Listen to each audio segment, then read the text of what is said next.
Good afternoon. I call together this meeting of the Budget Workshop. Today is Tuesday, May 12th, and it is 3 o'clock p.m. Please stand and rise for the Pledge of Allegiance.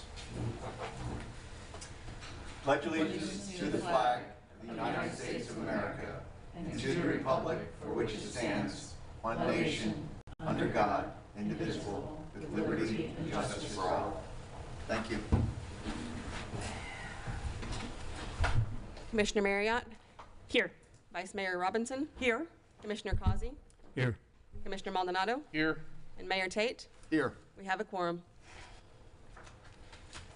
Thank you. So I'm a little more adept at the commission meetings, but I see we've got a presentation to start out workshop for our revenue, unaudited reserve, preliminary capital projects, improvement plan, and priorities.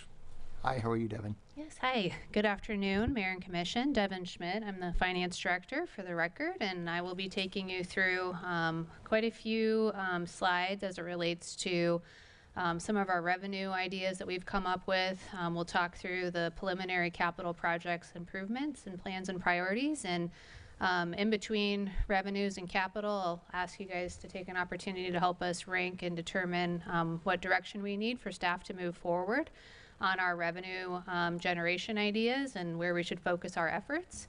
And then I'll take you through the capital projects preliminary prioritization. So kicking off, we're going to walk through some revenue generation strategies. So kind of setting the stage as why we're here. Looking at the total cost of the city and the total cost to run the city. Our city manager is always asking that question, what does it look like? So our infrastructure needs are in the amount of $218 million over the next 5 years, which does some of those projects predate the storms. We do have some ad valorem changes and House bills that may eliminate at the worst case scenario around $4 million in ad valorem. And then we have a pretty aggressive capital improvement 5-year need. And then we also, as the commission is aware, have some enterprise funds that are not operating like a business unit and sustaining revenues where they're requiring offsets and transfers from our general fund or our parking fund. So as we walk through this presentation, at the end we'll be looking for direction on where we should focus our efforts on our revenue generation strategies.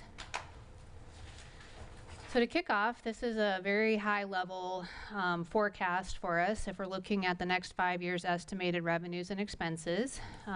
Looking at kind of our operating expenses there, we have that just running at a 3.3% when the last time I pulled CPI was. We have revenue growing around 3%, and this is based on our 26 fiscal year budget. Our assumptions would be looking at removing any of those other revenue sources and any of the internal transfers between other funds. So this also does have a 25% reserve. While we know today our enterprise funds do not all have a reserve policy, but our general fund does. So we just wanted to kind of show what is that overall gap in funding that we're looking at to date based on our forecast. So when we're looking at building out our capital projects and all of our budgetary figures, we're trying to align with the commission in the sense that we're looking at our strategic plan roadmap that we had put together with you all. As you can see by the bar chart as well as the pie chart, our primary focus is on recovery, resiliency, and sustainability, followed by reliable infrastructure. So we just wanted to provide what categories these projects track in as far as what we're looking for over the next 5 years. So I wanted to share a little bit of context about how this revenue generation working group came together. So we launched in December, and we had a couple meetings that there's a lot of folks in this room. So thank you for all your efforts helping us come up with some ideas. We tried to leave really no stone left unturned. We looked at all of what we could legally do, what we legally cannot do, what are some creative ideas that we could come up with. And so then after that, we started looking at more of the analysis and some of the vetting. So coming up with ideas where we have opportunities, whether it's statutory, and then going through and doing a refinement and a prioritization, which I'll take you through as we get later in the presentation. And then we're here today for direction on where we should continue putting those efforts forward. So to set the stage a little bit further, I wanted to give the commission just a reminder and an update kind of where we've come and where we've been at with our current revenue streams.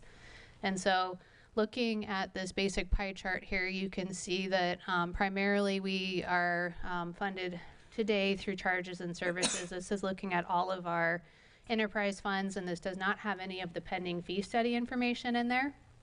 You also see that intergovernmental revenue in this budget is inflated, and that was due to any of the reimbursements we would expect to receive through FEMA. So as we bring forward our 27 budget, we'll be refining any of those FEMA funding revenues that we would expect to see. And then you can see here as well that 23% is our ad valorem taxes, which is a huge revenue driver for the city.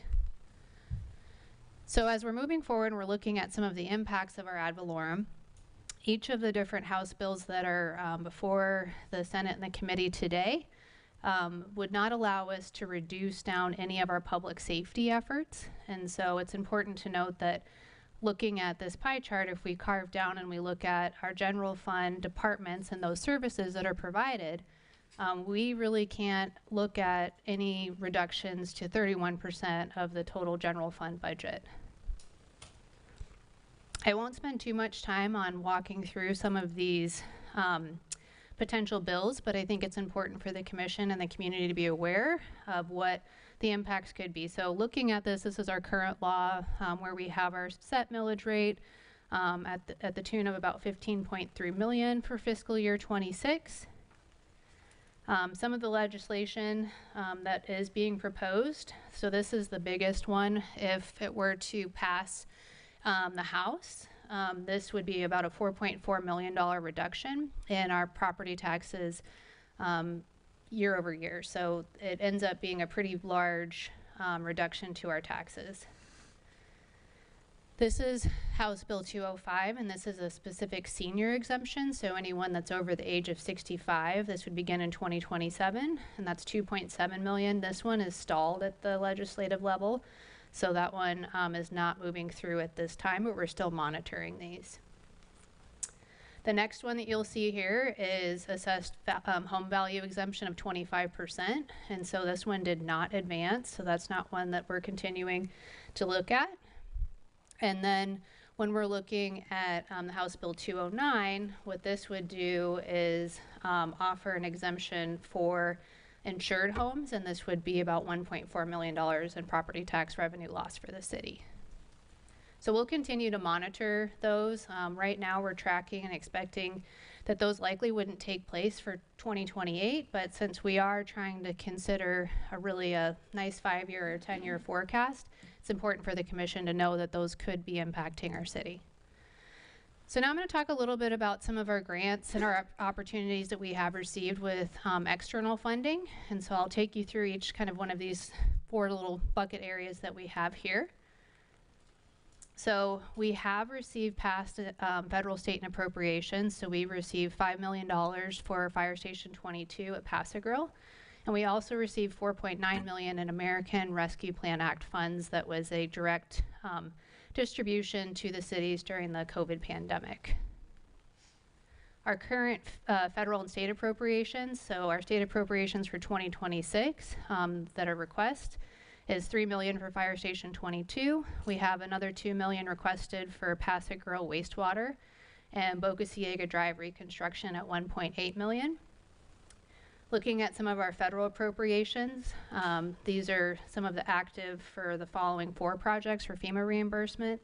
So one is a citywide facility hardening at $2 million, Pass-A-Grille Way seawall improvements at $8 million, Gulf Winds Drive roadway reconstruction at $6 million, and 45th Avenue stormwater pump station improvements at $6 million. So we have quite a few folks on staff that are working on looking at what are our grant opportunities. And so you can see here that with over the past 10 months, they've looked at 1,696 grants. We are eligible for 11 applications.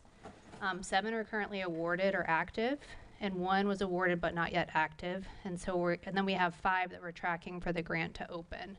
So some of the barriers that we see and why it says kind of in that big bold area of grant eligibility is only 1%.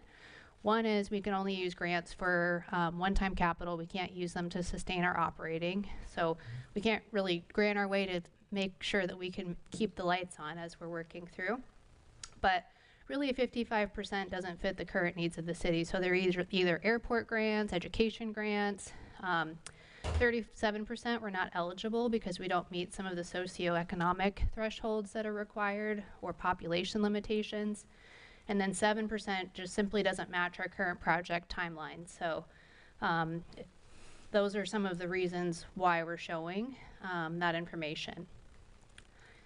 So if we do look at a 5-year history of some of our grants that we have received, since 2021, we've received approximately $13.6 million in grants.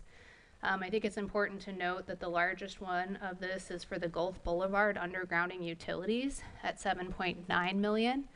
And that was a specific ask under the Penny for Pinellas, and that does sunset. So you can see here just over the years where we have been successful with some of our grants and what the composition of those look like. So moving into our next slide, these really lays out the grant dollars that were expended or planned to be expended based on our current or prior year budgets. And so the yellow box are agencies that we currently have grant agreements with. So you can see here the Penny for Pinellas that I talked about, FDEM and FEMA, FDEP, Resilient Florida, FDOT, and Florida Fish and Wildlife Conservation Commission, as well as the State Projects Fund. So those are just some areas where we have been successful over the years in looking at some of those items. Not exactly tied to revenue, but tied to revenue in the sense that we have been subsidizing our enterprise funds at the tune of $12.5 million over the past 5 years. So this trend is really, we're in a cycle of where we're doing break fix operations, we're maintaining assets, but we're not able to replace because of the cost.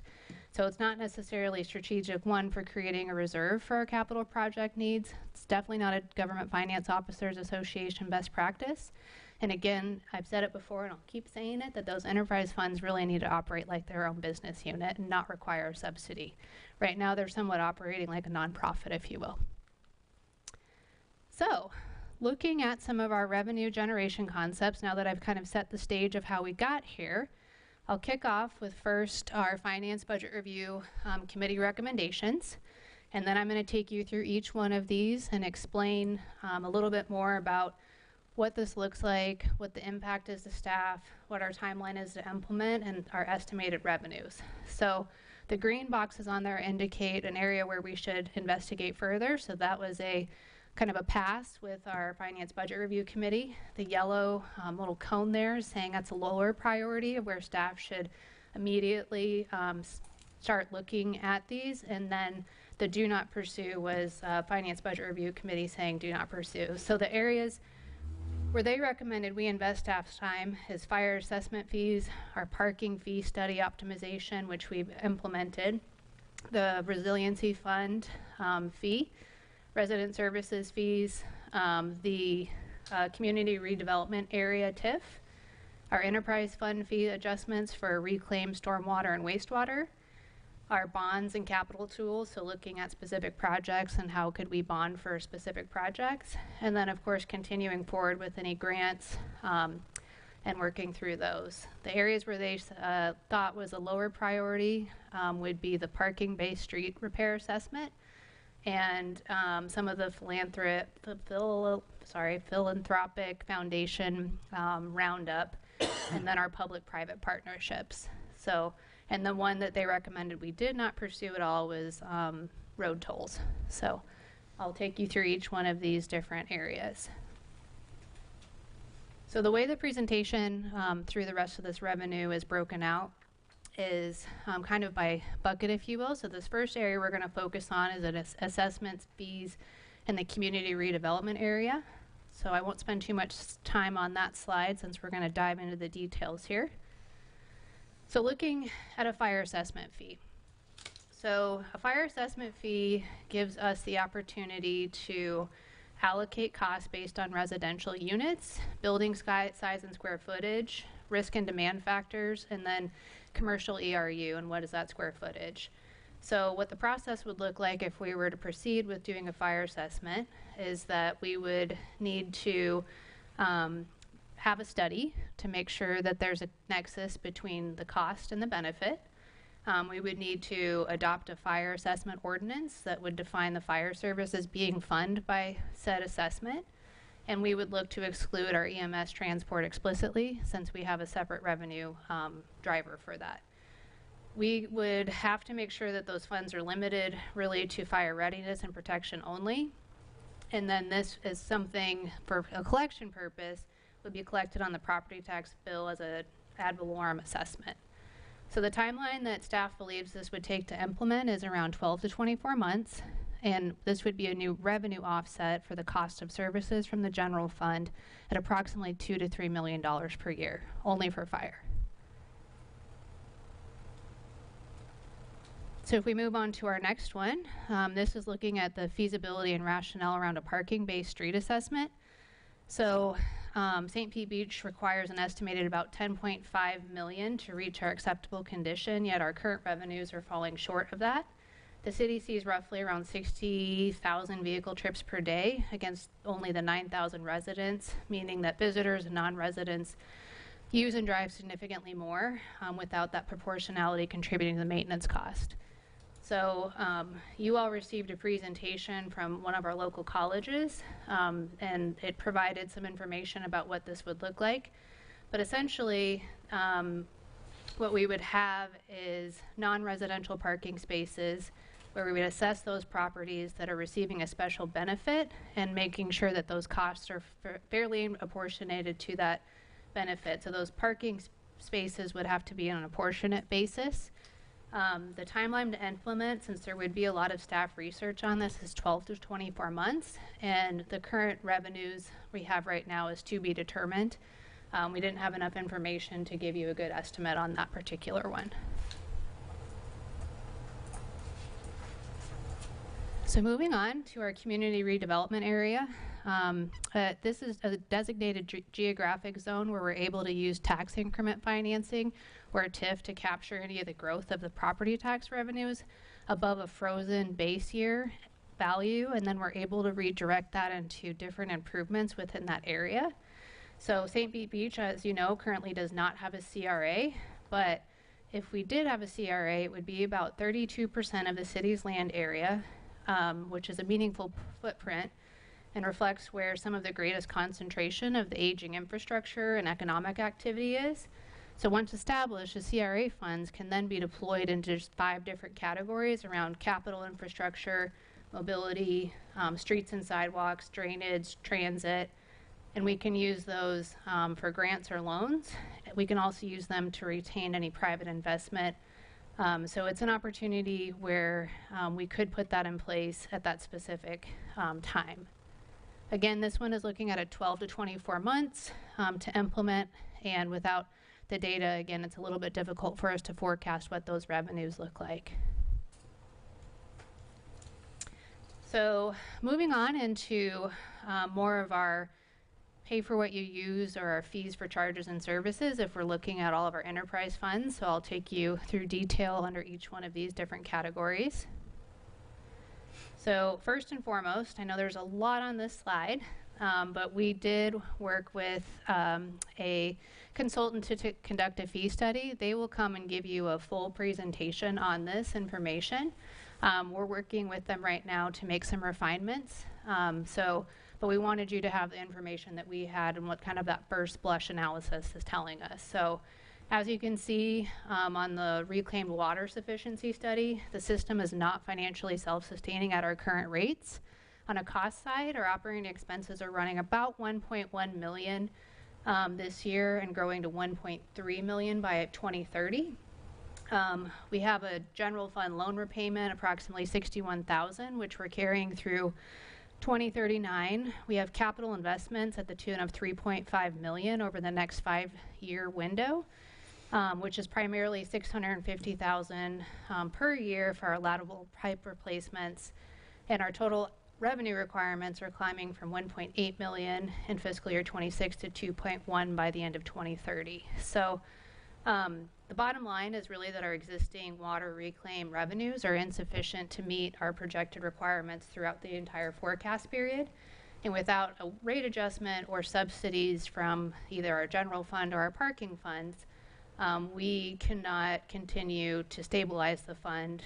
We also would have to look at deferring capital investments or accept deteriorating infrastructure.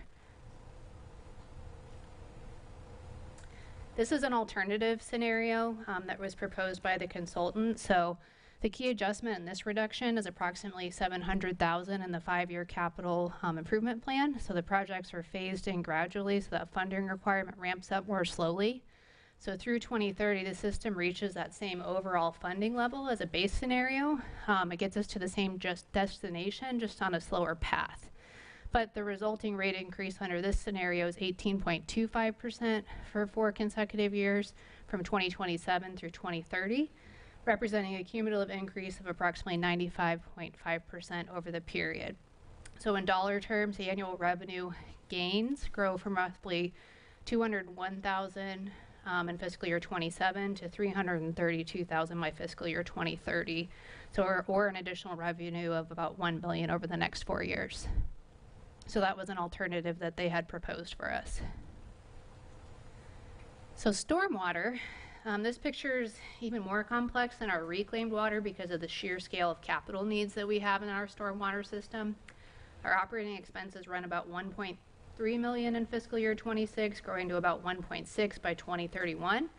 We do have an existing loan payment of $256,000 annually that pays off in 2030. The CIP is really the dominant story here, with about $141 million in stormwater related projects over the next 5 years.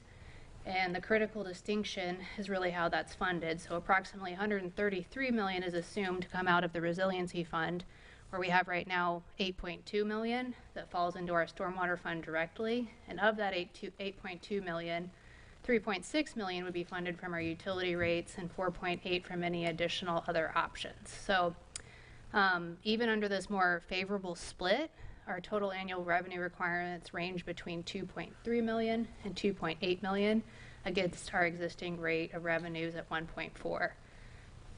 So with that, what this is showing is what the percentage increases could be if we were looking at trying to have a softer increase over the stormwater fund.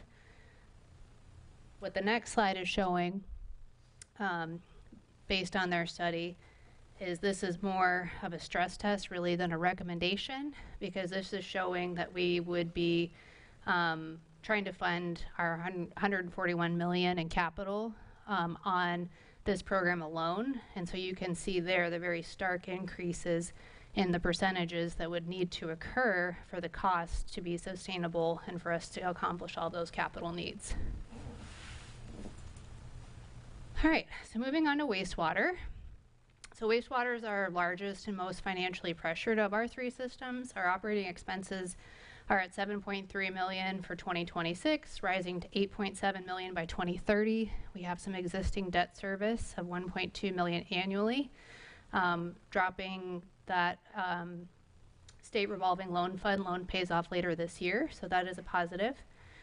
The 5-year CIP totals $58.4 million, which is a substantial program driver driven by some of our pump station rehabs, our force main replacements, the collection system improvements, and the funding mix is assuming approximately right now 23% from our grants, 18% from rates and reserves, and the 59% is looking at if there were to be additional debt or a state revolving loan.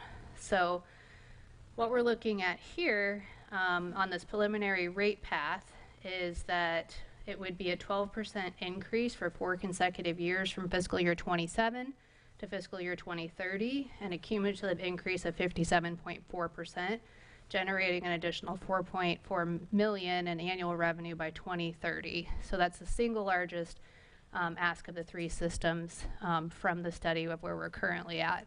So as I mentioned before, we will be coming back to the commission with a very robust presentation from the consultant, but we did want you to have this as part of your full picture as we're talking about some of our revenue areas. So our parking fee study, I'm not going to spend too much time on this since we've already worked to adopt this process, but the positive here is with those changes, we are expecting plus or minus $2 million a year, and I have that at a less than 2 months to implement since we're already in progress there. Resident services revenue. So within our resident services, this is also undergoing a fee study. So looking at this timeline to implement, it would be a 3 years phased as a recommendation from the advisory board, but the total area of annual revenue increase, and this is a very conservative estimate, would be around $66,657, and some of those major drivers would be the after-school camps, pool memberships, any of those ballroom rentals, pool umbrellas, beach weddings, and then special event permits. So the residency mix assumption is 70% non-resident and 30% resident. And then any demand assumptions, there's no change in participation, and our calculation is just reflecting pricing effects only. All right, so moving on to something that currently isn't in our revenue toolbox is a resiliency fee. So what we were looking at is if the city adopted a $7 per ERU, this fee could generate approximately $840,000 annually, which wouldn't close our entire stormwater funding gap on its own, but it could provide a meaningful dedicated revenue that could help support our resiliency fund, where we would have a dedicated revenue to that fund. What this looks like is cities use these for flood mitigation, drainage improvements, any infrastructure. It would require an ordinance and a clear nexus to the fee, so we'd have to be able to show that there's community benefit. And we already have a separate fund set up for this, which is our resiliency fee. So that's one area for consideration. Road tolls, this one we thought would probably be around 5 years to implement. There's potential legal hurdles and challenges that require significant legal research, road ownership with 75th Gulf Boulevard and Blind Pass, since that's currently not a city asset. The cost of the road and the stormwater maintenance and the replacement study, we'd have to do a comprehensive revenue study as to where the funds could be spent. Negotiations of improvements prior to the transfer of ownership. We'd have to look at our traffic signal cost. We'd have to develop emergency response for our road access and repair immediately following a disaster. We'd have to look at where the tolls go and identify any initial cost of toll installation. And we'd have to have negotiation of multiple interlocal agreements, and we would need funding for an RFP at an estimated $300,000 to have this one move forward. Okay, moving on into our philanthropic fundraising and contributions. So some of the ideas that we came up with is if we had a Roundup St. Pete project. So if you go to Walgreens or Paradise Grill and you tap your card and you want to round up, we could have that as an option for us where people could round up. We could establish a government agency that is ran by residents for fundraising, and you could look at, we have the library existing with our friends, shuffleboard or any recreation or parks, property procurements or preservation, so that would be a 501c that's ran by our residents, and they could provide us with any donations if they were able to secure those. Looking at adopting a dune, parks, benches, or seawalls, pavilions, or tree naming opportunities, this would be more of a cost offset. Fire Station 22 donations could be an opportunity, any land donations, and then advertising on any city vehicles, building parks and billboards, which would require an amendment to the sign ordinance. I should note here too that the Finance Budget Review Committee liked all of the above ideas except for the advertising on any of our facilities. So the timeline for this one to implement would be unknown. We'd have to have a resident group that would be willing to run such an organization. And then because these are more donations or expense offsets, the revenue is very unpredictable to forecast. And then some of our other options that are more traditional ways of financing capital projects. So there's bond financing, revenue on non-ad valorem bonds for capital projects, or also some of our public-private partnerships, which is around infrastructure, parks, recreation, and housing. So I'm going to take you through a little bit first kind of around what a capital assessment would look like. So we could not do one general obligation bond for all of our capital. It's too vague, and we have to be able to, again, show that there's community benefit. We could do a general obligation bond for defined capital. That does require a referendum by the people, and that's where we're pledging our ad valorem taxes to pay for debt. We could do a revenue bond for capital projects. If we had a revenue backing, say parking or any of our utility funds, we could revenue back, and there would be no referendum required for that. We can't bond for operating expenses, and we could do a citywide infrastructure bond without taxes. But again, if that revenue is backed and we have it validated that there's community benefit. So this is one of the areas where the presentation was updated.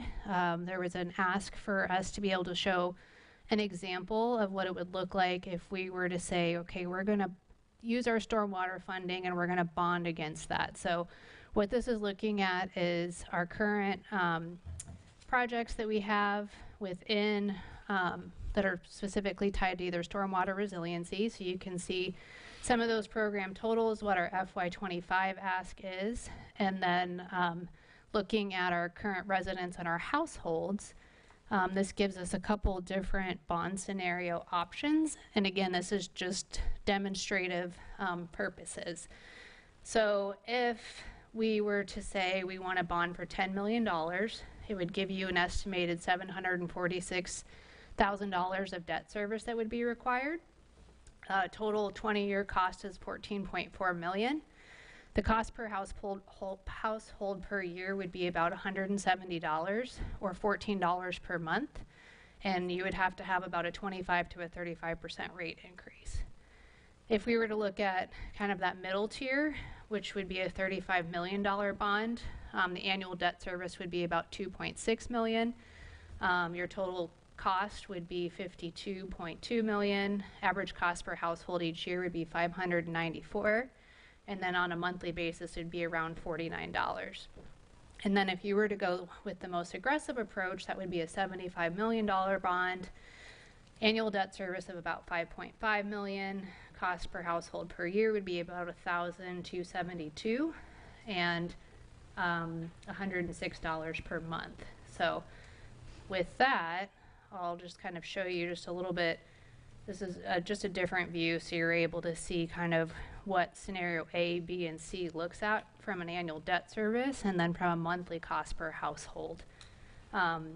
Again, with some feasibility in here. And again, this is just for demonstrative purposes so that you're able to understand what a bonding scenario could look like if we were to bond against any of our revenues. This is another option here if we were to say, or if the commission did recommend and we wanted to look at bonding against any of our enterprise fee revenues. There are some options where we could potentially have some FEMA offsets. We could have some Florida Department of FDEP resilient grants in place. And then there's, of course, the state revolving loan funds, which typically have a lower interest rate, and cities are able to take advantage of those. So again, just illustrative for your consideration. This is just looking at if you were to go with that middle scenario, we'd have to continue to authorize the rate study. We'd want to look at any of those grant applications. We'd have to engage bond counsel for any of this work, which does have a cost to it. And we'd want to look at any evaluations for state revolving loan funds. And then, of course, there would be a lot of public input and things of that nature. So That just gives you a scenario if we were to bond against stormwater, for example. Moving on to our public-private partnerships. So you can hear that some of these, sometimes these are considered P3s, if you hear that acronym. This gives us an alternative delivery model where the city is able to partner with a private entity to finance, design, build, and operate and maintain a public asset. It shifts some of our combination costs for risk, responsibility of the city's balance sheet. And for a city of our size, the P3s that are probably most viable is where you have a revenue stream. So a commercial opportunity that might make a private investment attractive. So typically things around parking, marina operations, beachfront concessions. In some larger cities, they have been successful with utility infrastructure, moving to this model. But typically these are very project specific, and the state of Florida does have a mechanism within their state statutes for how we're able to execute a public-private partnership. So that's just another consideration. Okay, so I've talked a lot about what we have researched, and now I'm going to take you into what is not allowed, or revenue ideas, or where we just simply don't have any local control. So under not allowed or no local control, this section is covering our revenue ideas that staff researched and pursued, but ultimately we cannot be implemented at a local level, either because there's a state law that prohibits it, or the authority rests with another government, such as Pinellas County. So what we're looking at, we didn't want to dismiss really any of our creative ideas, but you can see here that we don't have an option to do our own municipal sales tax. We don't have an option to do our own food or alcohol tax. We cannot stand alone aside from the county to do any municipal fuel taxes. If there was a property tax fee where you move in and it's collected at escrow, that's at a state level, and we do not have the option there. Local vacation rentals or surcharges registration, that's another area that we don't have the ability to levy or receive any revenues from that particular area either. And then we looked at the tourist development tax, which is commonly called a bed tax. That's our 1% that's collected on any short-term accommodations in Pinellas County. In 2025, for part of the year, we were just trying to show how much revenue and how much St. Pete Beach contributed, which was a significant amount to that pool. But again, that allocation is at a state and county decision, and how those funds flow to us, and is not any ability where we have an opportunity to create any of our own local revenues. And then finally, this isn't necessarily a revenue offset, but Property Assessed Clean Energy, or PACE, is a private financing mechanism that allows our property owners to fund any hurricane mitigation and resilient improvements through a non-ad valorem assessment on their property tax bill.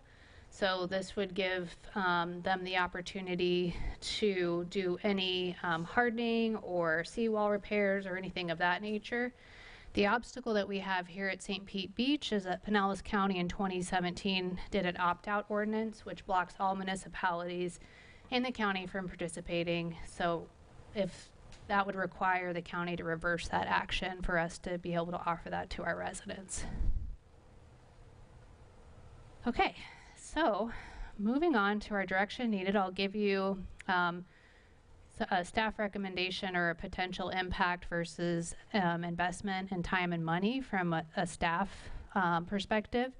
So when we were looking at all of the different items that I've presented for you today, we were thinking about it on the sense of an impact scale versus an effort scale. So if we're looking in that top left quadrant, you can see that we have our fire assessment fee, parking, and bond financing at considered a 2.5. So what we're saying there is that we would expect that to be a lower staff effort, but it would have a very high transformative impact in revenues.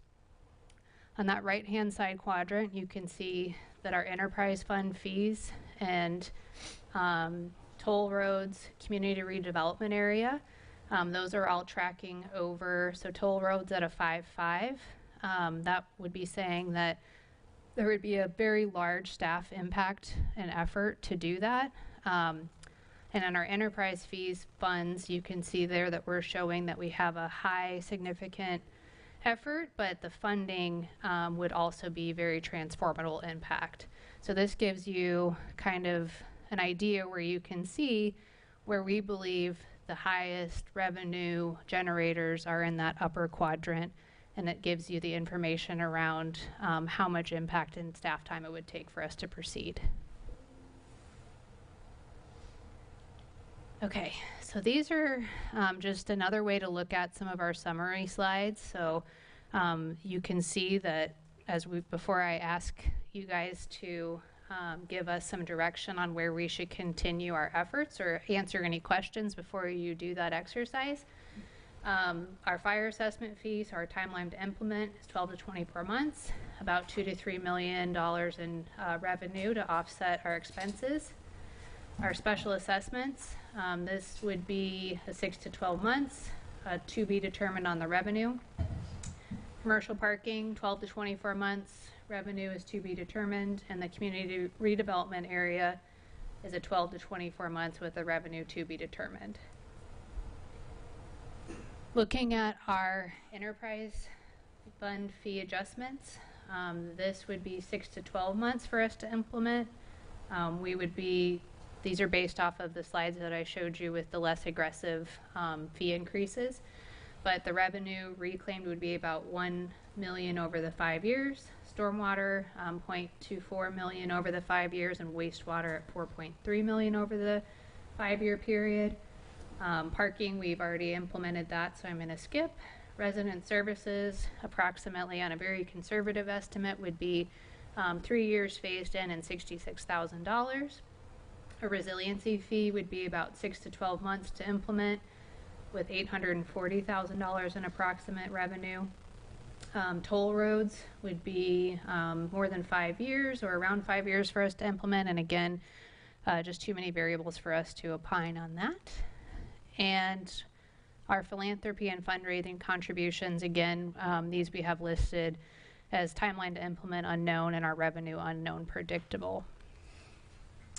And then bond financing, that would be specific to a particular project, and we'd have to go through those different studies. So if the commission wanted us to pursue some of our larger stormwater projects, then we would be able to give you a better cost of what that would look like and how we would finance that.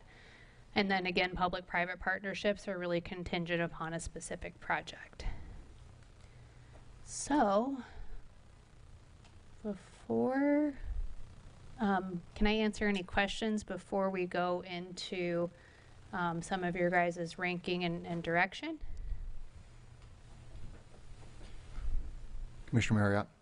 Thank you. Hey, Devin. So I have 2 questions for you about the enterprise funds. Okay. And so the first one is probably one I should know, but I just want to make sure I have it right in my head. In the stormwater slide, it talked about $141 million in needs. Does that are kind of all of the resiliency projects lumped into that stormwater category? So does that include things like seawalls and those kinds of resiliency projects, or is this just the stormwater system? Sure. So that's a good question. Right now, the way we budgeted for fiscal year 26 is we had that $5.8 million that we said, okay, we can allocate it to these specific projects. We worked with public services to determine what projects might fit within that resiliency category. If we didn't have a dedicated revenue source for resiliency, whether that's transfers from the general fund or a dedicated source, those projects would need to go back into somewhere. And so typically I would recommend that it would be stormwater where they would land. Okay, thank you. And then in your work with the consultants who are working on the rate increases. Has there been any comparison or even just generalization made about, will these rate increases put us, will that mean that people in St. Pete Beach are paying twice as much for these utilities as they are if they live in unincorporated Pinellas County or neighboring cities? Or do we not know that yet? I mean, does it, do we have any information about that? You will in the comprehensive presentation. They did Okay. some benchmarking. Okay, but we don't have This- that yet. this- Okay, We don't have their final report yet. She's Yep. extrapolating some of the Got it. information from their draft. yep, But when we bring it forward, we will show you that information. This analysis is the most basic of what are your needs? Yeah, yeah. How much would you have to collect? right, And the next layer you'll get is how does it compare to benchmarking? Also, tonight on your agenda is an item to expand it a little bit further to look at, do we have the right rate structure? yeah. Okay, thank you.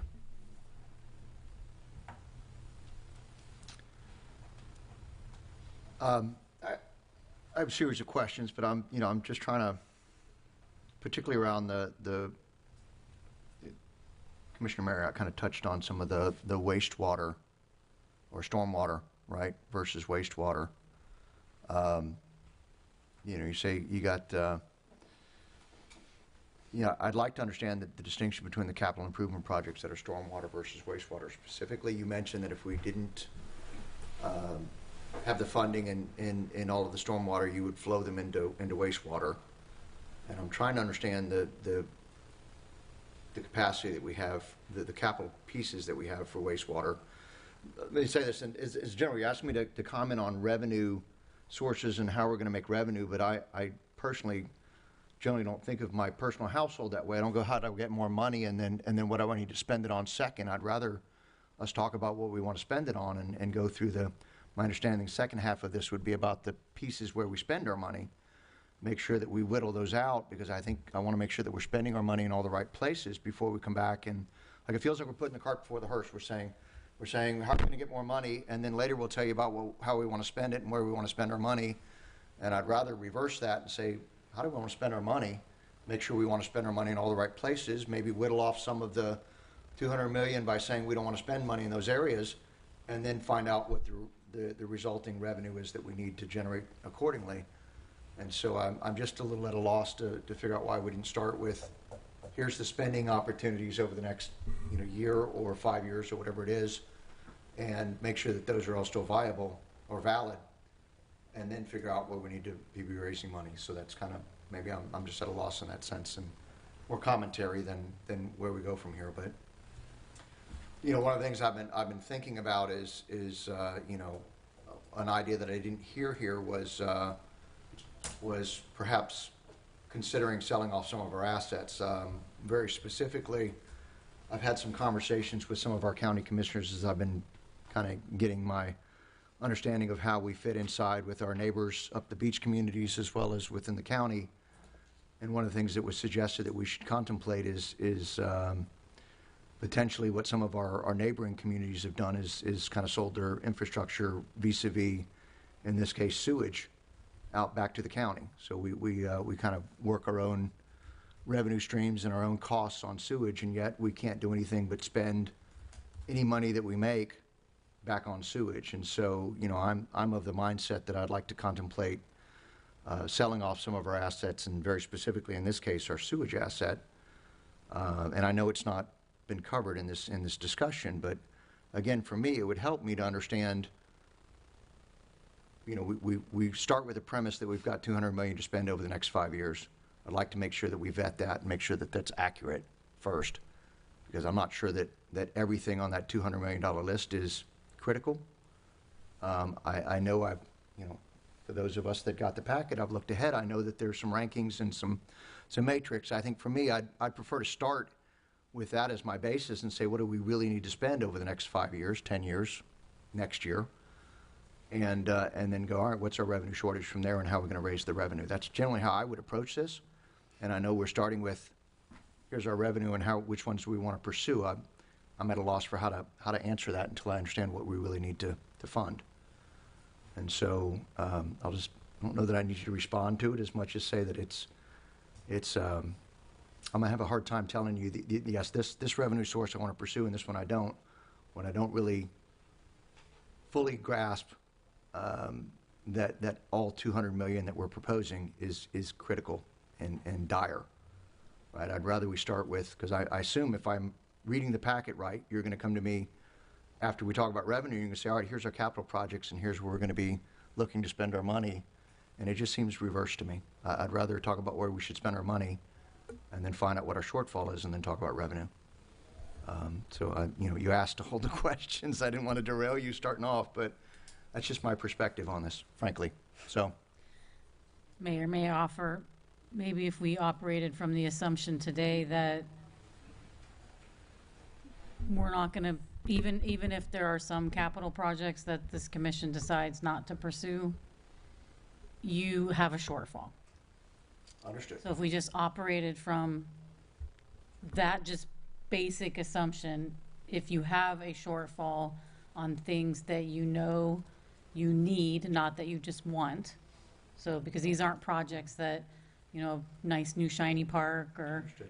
I understand that. then just policy-wise, providing us direction on where you'd like to spend our energy on giving you more information behind those potential revenue sources, not necessarily deciding tonight yes or no, like we're definitely doing this. It's more, staff, we would like you to spend your energy in these areas because we know we're looking at a potential shortfall. And so we're just planning. Understood. And tracking with you from that perspective. If I look at, I'm not sure if it's slide, it says page 26 of 96, or it's 23 is a superimposed on it. This feels like all of our kind of options just kind of laid out, and I'm not sure if you can bring that back up, please, Devin. These feel like our options, and yet I see, I think it says 26. It's your slide, 23, and then it says page 28 of 96 on my screen here. And it's a matrix of, that was it right there. Thank you. And so for me, and there's a lot of unknowns, there's a lot of TBDs on revenues, and there's things that, I can't make decisions on. Like a lot of these say, we don't know, the revenue associated with it. Some of these are we don't know exactly when we're going to be able to give you an answer on it because it's going to take, a multi-years of staff time. And so I think for me, to help me understand, how do we take these TBDs or unknowns and make them known? Because I think that helps us make a decision. We say, well, do you want to do a CRA? And we go, well, we don't know what revenue we're going to make off of a CRA. And I get the complexities. Don't read me wrong. I'm not saying I don't understand the complexities. But we're asked to say, let's decide to do that or not, or pursue it or not, I guess, to city manager's request. And if it turns out that it's I'd like to get a little more certainty to it. And maybe I know that we can't pinpoint it, but if you told me I'm going to be extreme here, so on purpose. If you told me it takes us 2 years worth of effort to pursue and we're going to make $500,000 off of it, that's a pretty easy one. But if we're going to make $10 million off of it, maybe it's worth it. And so because we have some of these unknowns, I'm trying to figure out how do we close out these unknowns and make them known? Like, what's the effort in making these unknowns knowns? Understand the question? Okay, that one I think is a direct question, please.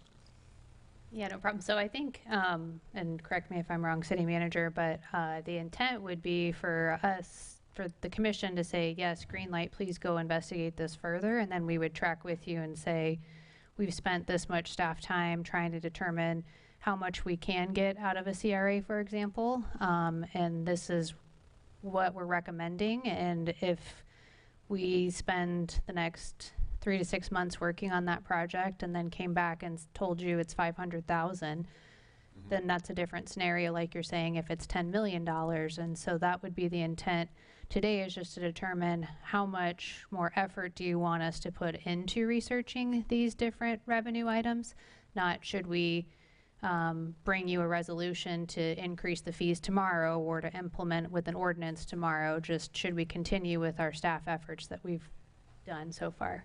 Yeah, so I think easier for me to say is here's the ones that I don't think we should be pursuing, but not necessarily the ones that I think will bear fruit in the long run for us.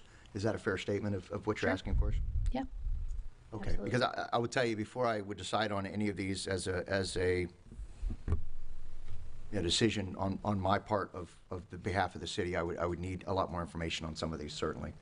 But if you're asking me, should we continue pursuing to gather that information, that's easier for me to. Yeah, and for today. I think we are more at the philosophical level right now. So for example, I'll use the bonding this was the public conversation at Finance Committee, and we had one committee member that philosophically is against taking on debt. So that's some of the things you're wrestling with right now. Is your value system just philosophically against ever issuing debt, or no, there are times we need to issue debt and there might be an appropriate project and we would like you to pursue that. But if 5 of you said we never want to have any debt in the city, as city manager, I would be taking that off the table and saying, we got to figure this out without debt. If that just It does, yep. That's kind of the level I'm asking today is, Okay. where do your philosophical values sit? And helping us so we don't spend all this effort and then say, well, I was never going to issue. Never gonna, yep, got it. That makes sense to me. Okay. Okay. Thank you.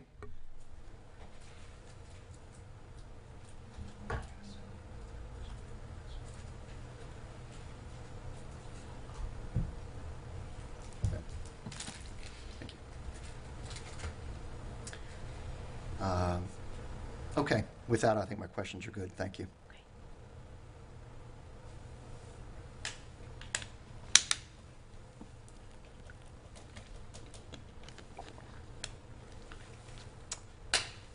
So please help us with what guidance you're looking for. You're looking for some direction, I right? think we have a few more I questions. have questions. Okay. Oh, I'm sorry, I missed that. I apologize, Commissioner. Can we go back to the fire assessment fee, please? I'm sorry, I apologize, I don't have my readers with me, so everything's a little slower and a little bit more difficult for me. If they're 250s or greater, I could probably use 1.5. them. No, I'll still be enlarging this. Quick question on this. Just a few of them I have questions on. Sure. So I'd like to go through them real quick. Is this for fire assessment fee, is this for new or existing? Existing. Existing. Okay, so it's all properties. Oh, I'm sorry. So is your question, is it for current properties or? Correct, or new It would properties? be for any property in the city, so it'd be current Any, and new. thank you. Okay, just want to make sure. Current level of service. Okay, current level of service, all properties, and that includes residential units as well, so everybody. Okay, just wanted to make sure. Okay. And under the next one, which is the parking base, as far as, have we looked at anything as far as PSTA assessment on the streetwear? I'm sorry, PSTA assessment on, The streetwear. oh, we did not. I'm not sure if that's included in, Because we didn't ask for the, I mean, I would say specifically Sunrunner. We were, as a city, against having the Sunrunner. And that was kind of forced upon us. Is there anything we can do on that assessment? I'm making a note of it. Okay. CRA. We've already done our study, so we've already been moving along on this one. Have we gotten any feedback from Pinellas County, because they'll ultimately have to approve this? How is that look on, from Pinellas County, if we can get an update, please? We'll have Director Canary come up. She's leading that project. Hello, Laura Canary, Community Development Director. So we received the comments back from county staff, and we're working through those now. Candidly, as we said it in the very beginning, this was going to be a heavy lift, so some of the comments back in the county staff's mind is intended to strengthen our case for a CRA. So we're responding to all of those comments, but we're doing it in a memo format. We're not taking an amended FON back to you all. But so the next thing that you'll see is basically the memo that we're providing back to the county, and we'll be highlighting how we addressed each of their comments. And then the next step will be to really start with those one-on-ones with the county commission. Okay, I bring that up because I kind of heard through the grapevine that it wasn't looking promising, that Pinellas County wasn't looking for giving back much of what they're getting.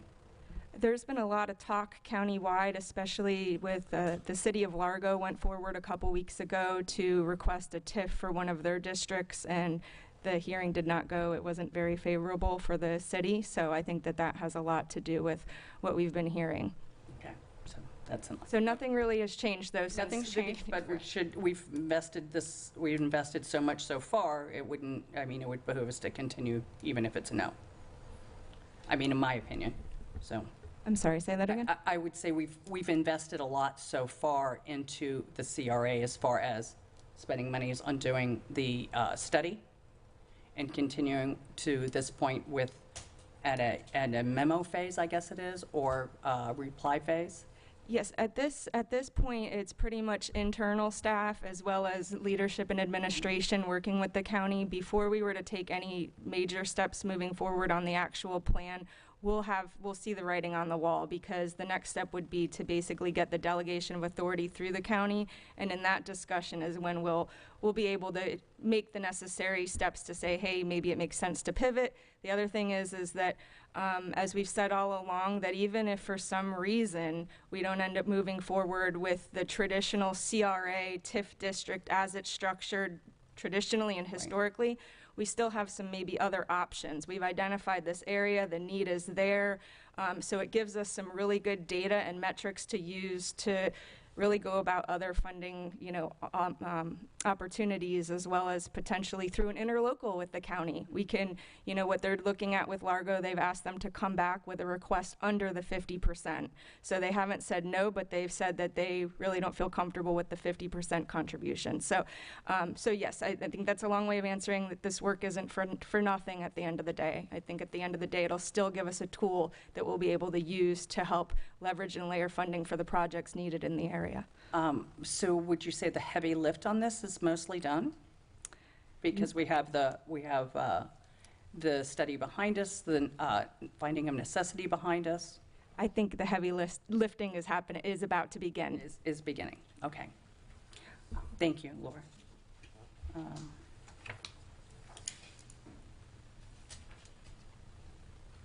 I see everything. Saw that coming. Reclaim, stormwater, and wastewater are high-ticket items that we're looking.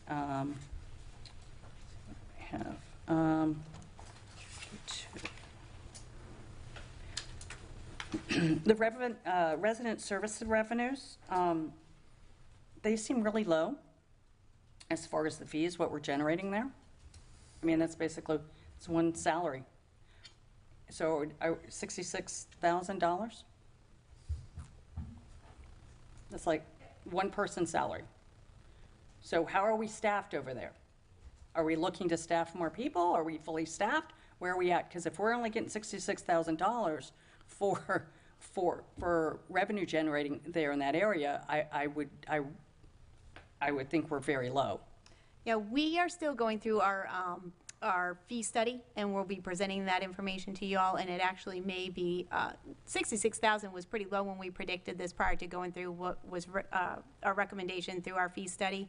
So we'll have a new proposal once we get to that point. But yeah, we are fully staffed right now, so we just lost one position, but we should be able to go ahead and fill it, so if that's what you're asking me. And then I think to clarify, this is the additional revenue on top of what you're already collecting? Yeah, this is additional on top of what we're already collecting, Okay. what's already budgeted. So there's increases in the service increase. Okay. It's just to me, a very low figure in No, the scheme of things. we think that the projection will actually be a little bit higher once we finalize that fee study and go through that whole process and everything, but we wanted to give a conservative estimate for this. When will that fee study be done? The fee study's done, and we're actually taking it to commission here probably at the beginning of June. I believe it's going to be on either the beginning or the middle of June. That will be before our next workshop? June 9th is our, and then isn't it June 14th? I think it's June 14th that we're taking it to you. Okay, thank you, Mandy. You're welcome. Toll roads. I see that as an overwhelming no, but I do have questions. Has anybody spoken with Sarasota? Stickney Point Road? I believe it was Stickney Point Road? Who's actually doing the research here on this one? We haven't done any research. Okay, because I do I mean, know that the we've done state very limited sold one of their roads to Sarasota, and Sarasota turned it into a toll road. And the only reason I bring this up is just to see, learning from other people's, whether they be mistakes or they be at advantages. Where are they at? How's it working out? That sort of thing. I would like to see some data on that at least. We're looking at a very big nut to cover. And I'd hate to see this fall on the residents, because what we're talking about here is it's falling on the residents, basically, with assessments. To be honest.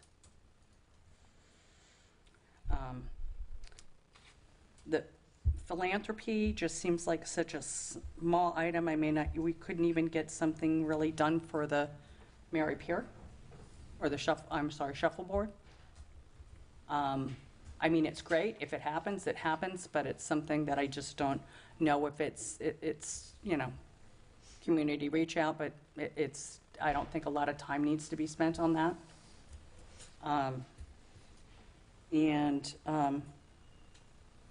Can you give me, sorry, I wrote something and I cannot read my own writing. And of course I can't blow that up. Your glasses, thank you. Let's see. I can tell you from the roundup at the register, I'd rather do a donation box at the front of City Hall. I mean, I'm just so tired of every time I go to any place, literally any place. I don't mind rounding up, but it's just absolutely everywhere. So if we can get donations, great.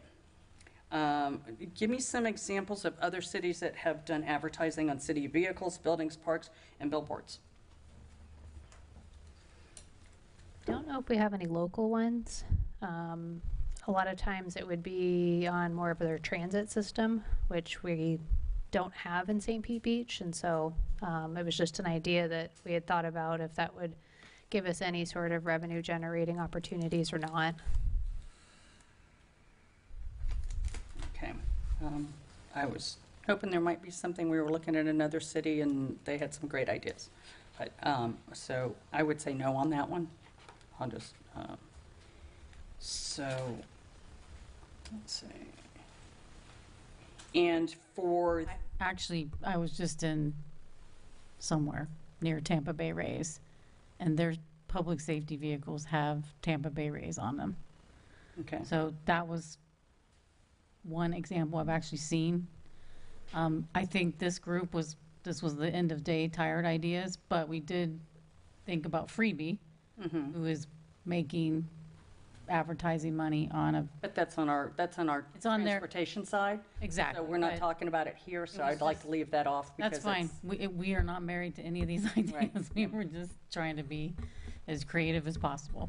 Can we trademark St. Pete Beach I'll go write that as an idea. and charge a fee for using it? I'm just trying to think outside of the box that's not going to, again, fall on the residents with a huge increase.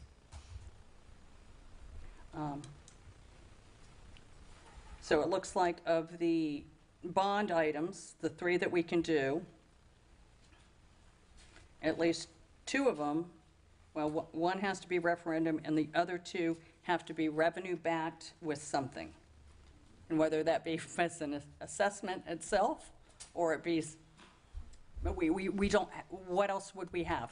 We could put it against our parking revenues, so that would be an option where it's not adversely impacting residents. But that's about our only one that we can put it against? And that's a relatively small number in the scheme of things? Well, with our projected increase of the 2 million, if the commission said we want to take that 2 million and we want you to pick a project, one of the larger ones like we referenced here, I think this, would that fall into our reclaimed? It- Or it could fall into any of them? it could fall into any of them, and you could say we want to utilize that as a dedicated revenue backing option for the city. So that's a positive that isn't impacting residents.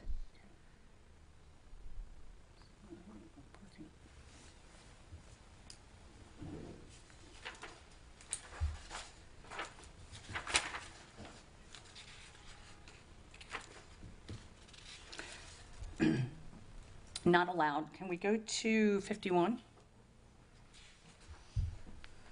I'm going to say page 51, slide 48.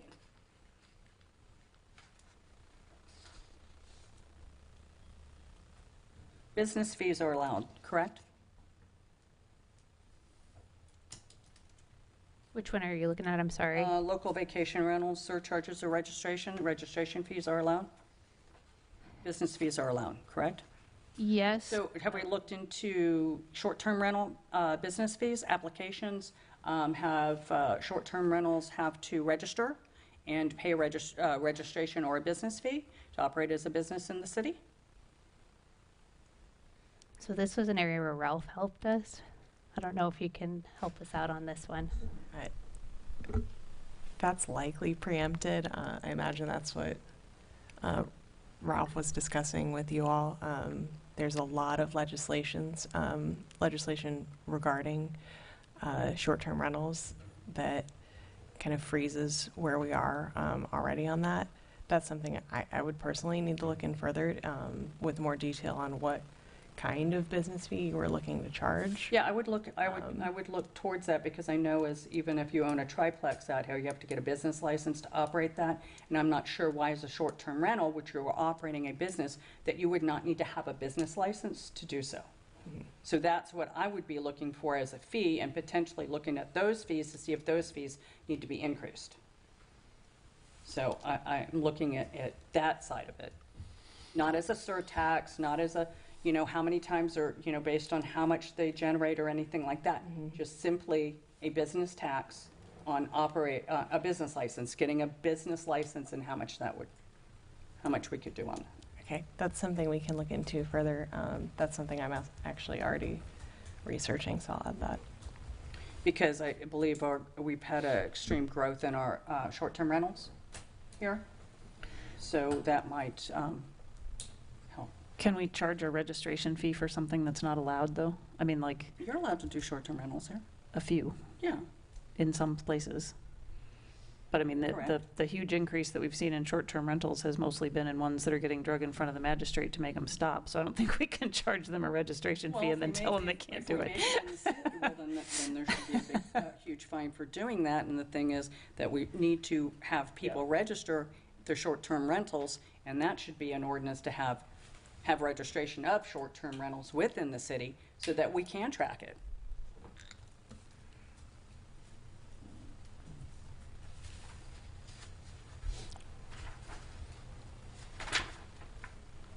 I think that's all the questions I have for now. Thank you. Thank you. Devin.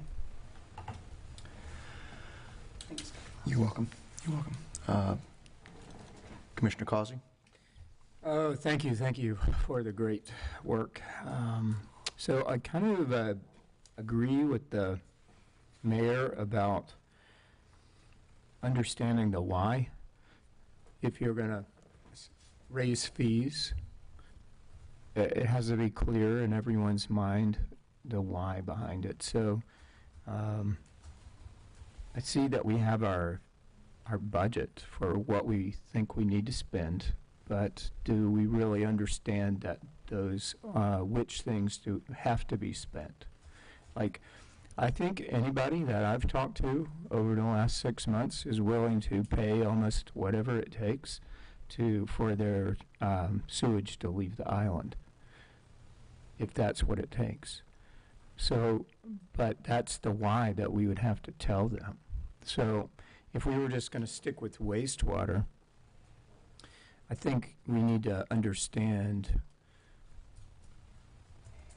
why and exactly what we have to have over for next year.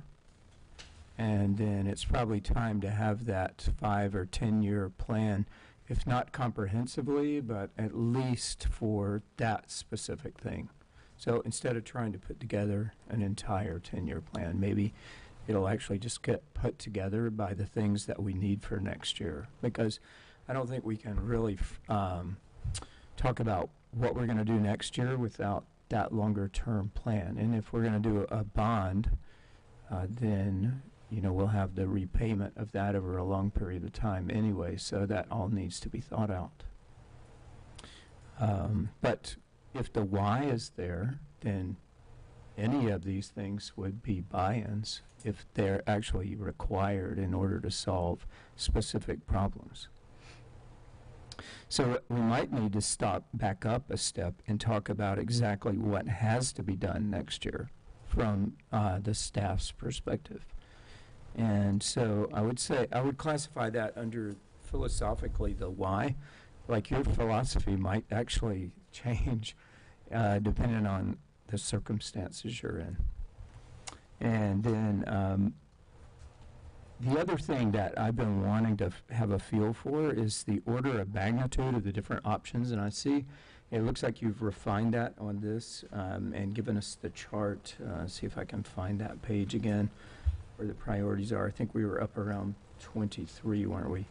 Where it showed the amounts per. Yeah.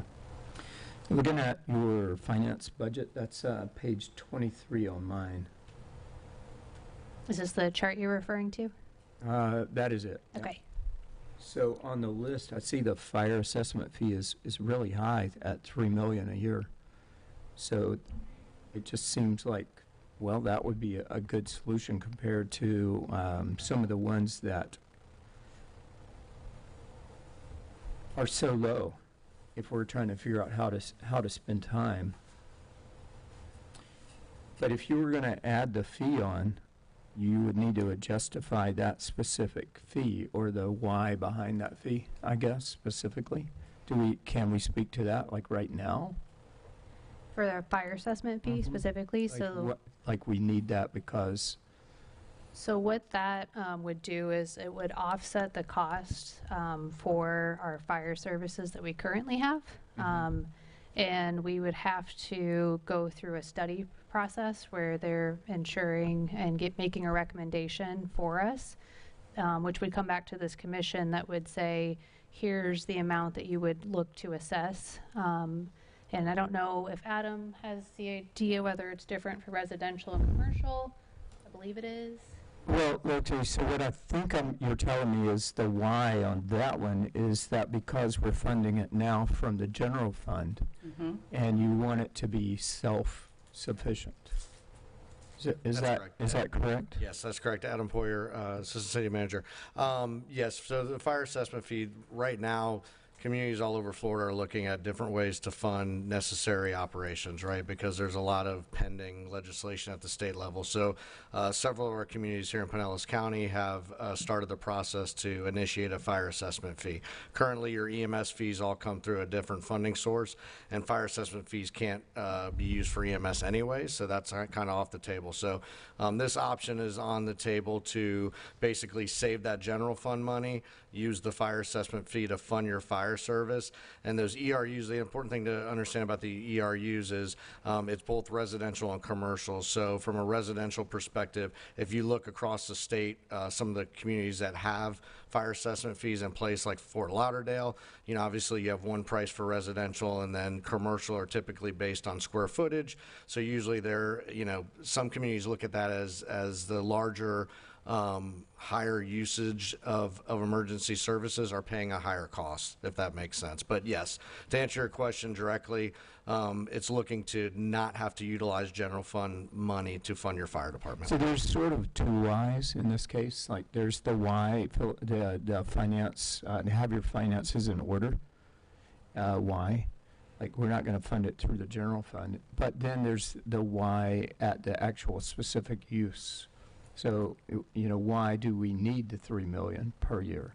So we would, in that particular case, we would have to justify why do we need the 3 million? That's absolutely correct. So before you can initiate any type of assessment, you have to prove the need for that assessment. So that's why that study is so important for this. And you would have to do that on a regular basis to basically justify the rate that you're charging your residents and your commercial property owners. Okay, and so using this one as an example, we were saying that, what was the timeline for a study for this particular one? I believe we had it at 24 months from start to implementation is about a 24-month process. We do have a proposal on what it would cost to do a study, but there are a lot of steps that you have to do legislatively before you can move forward with something like this. So this could be part of a 10-year scheme, but it's not going to help us for next year's budget at all. It would not help us with next year's budget. Okay. Yes, sir. All right, I'm going to keep moving along then. Thank you. So the order of magnitude options, so in other words, how much of the problem would that solve for us, each individual option? Like whatever the why is that we're trying to solve for, that's the problem. And then what percentage of that problem would this option solve? That's what I'm really wanting to have a very clear picture of. And maybe part of what we're struggling with, though, is the actual why. And then, so we might need to talk about that some more. As far as bonds go, I think you don't want to have to do a bond unless you have to. And once again, that just plops us right back down to the why. So I think there's hundreds of cities all over the state and the world that reach the point where they have to have a bond because the infrastructure has reached the end of its life. So it's got to be redone. So that kind of brings me to where the why for our city. Where are we actually in our city with, say, the wastewater? So we have a study going on that's not going to be done until fall that tells us, as I understand it, the state of our wastewater lines. So I guess we might need to understand how much we really need for that in order to be able to make a good decision on how much we need for the fees to go up. Like, do we have to replace all the pipes? Do we need to just repair a few? Do we have to reline everything? And when will we have any information about that? So yeah. I feel like maybe there might be some value in Camden coming up for about 5 minutes to tell you how he came up with this $218 million number, because the city has spent thousands of dollars studying the infrastructure, and he spent several months culminating all of those studies to bring you this number. Yeah, that's great. So Okay, we so- just want to make sure what we're talking about. And I see the 141 number there. And so I want to understand what we need for next year and how that plays out over time. But I still don't understand the study that we're doing right now that's not done. I would like to speak to that. If Camden could talk about what we're seeing so far in the cameras in all of the wastewater lines and what it looks like we need to spend. Sure. Thank you. For the record, Public Service Director, Camden Mills. So that, as you mentioned, that project will be completed later this fall. So that's when we'll have, the prioritized report with cost estimates, and we can strategize based on that. So what's in the capital plan now proposed could very well change, once we get that new data. What's proposed now is just our best estimate based on the data that is available to us currently. So the last time a study of that magnitude was done was about 2017. So we're using data from that study that we know was work that wasn't completed between now and then. So we're using estimates from that, as well as projecting out historically what have we spent on repairs. So projected out kind of what that would look like. So what's in there right now is our best estimate of what we know, but that information could be changed as we complete these televising and inspection reports, and then we have a new deliverable of what our long-term prioritization should be. So you feel like the number could go higher based on the study we're doing now if they find additional things that need to be done? It could go higher. It could go lower. Yeah. So you've sort of given us an average, like your estimate of what you think it's going to say based on the repairs that you're having to do over the last couple of years. Correct, yeah. The repairs that we've done over the last few years coupled with, you know, the known improvements that we already did know about from the prior study. And Camden, maybe could you give an overview of the studies that the city's completed that brought you to the conclusion under stormwater and resiliency, what is driving that $140 million?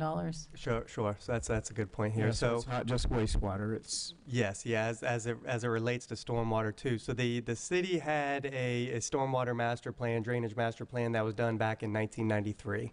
So that's one of the older dated studies that we have that established level of service throughout the city, and it also identified 25 different priority areas. That study was revisited back in 2012, and at that time, that was when they looked at, you know, well, a lot of these projects weren't getting done. How do we create a funding mechanism to realize those projects? So that's when the city created the stormwater utility fee, and that was supposed to be the mechanism that funded some of those projects. From the time frame of about 2012 up to about 2017 kind of time frame, we were working through those prioritized projects in that drainage master plan. And then about the 2020 timeframe, it looked like we kind of came to a head where we said, hey, you know, we're constructing these projects per our stormwater master plan. We're not quite seeing the benefits that we were hoping for. Rather than a conventional, you know, stormwater master plan where we're just addressing the rainfall, let's look at a more water threats approach where we're looking at, you know, the elevated tide, future sea level rise, more intense storms. So that's when the city's strategy on planning for stormwater resiliency improvements changed. In that 2020 time frame up to 2023, we did a series of water threats analysis, which really looked at of all of those water threats: groundwater, tidal water, and rainwater. Coming from you. And so a lot of those stormwater resiliency type projects that you'll see, so you'll have the Don Cesar and Boca Ciega area resiliency, you have the Northwest area, the Northeast area, and then the Paso Grill and Vina area. Those are 4 distinct different geographical areas of the city where they were looking at long-term resiliency improvements. So what is shown in that stormwater plan for those projects is what was reflected back in those older studies.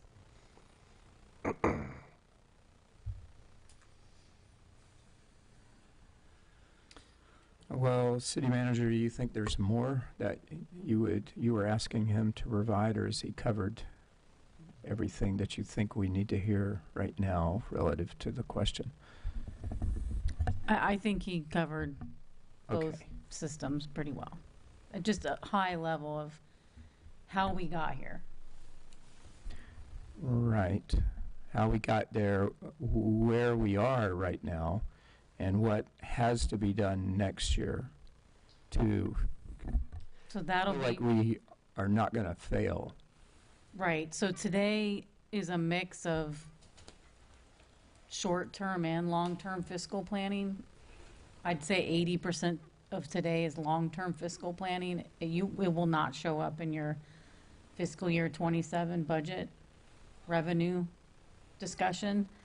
The most likely revenue opportunity you have will be the fee studies that we're bringing forward through basically operating wastewater, reclaimed, and stormwater.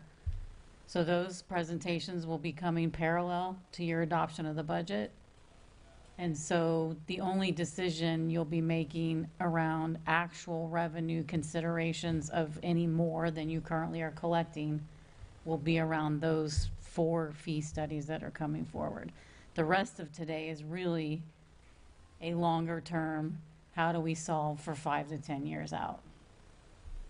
And then after this presentation, which I just want to let you know from a time perspective, we could continue this into the regular meeting if that's the desire of the commission to talk about the capital. You will be providing us direction on priorities because that's with the money that is available, not considering any new revenue, what will your capital budget look like next year? So you're going to give us the first input, and then Camden will come back with a presentation based on your input. Yeah, so of course our what we think money needs to be spent on is definitely a function of how dire the situation is and the impact it's going to have on the functionality of the city. I'll just move on for now then. Thank you, Camden. And then I think just one other thing. We were talking about the bed tax and how we can't get any of the bed tax. So I guess I have the question, have we, our lobbyists spent time with the county relative to bed tax? And then I heard there are different allocations in other counties, but in Pinellas County we have a set allocation where the bed tax goes and how it's traditionally used. But we've had these 100-year hurricanes now, so it just makes me wonder whether it's a good time to consider whether this $1 million a month traditionally that we've put out, which is down to $775, if I saw that correctly, for our city. We're below St. Petersburg now, but just barely. And where Clearwater's the biggest contributor to that. And now St. Petersburg, and then we're just behind them. But that's a lot of money that leaves the city. So I guess I would wonder if we could compare what other counties do relative to bed tax, and if our lobbyists could help us with that.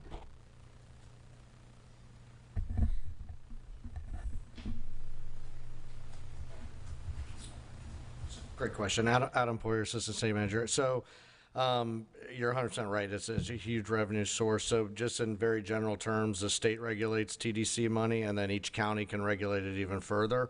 Our county is fairly restrictive on how we use TDC funds.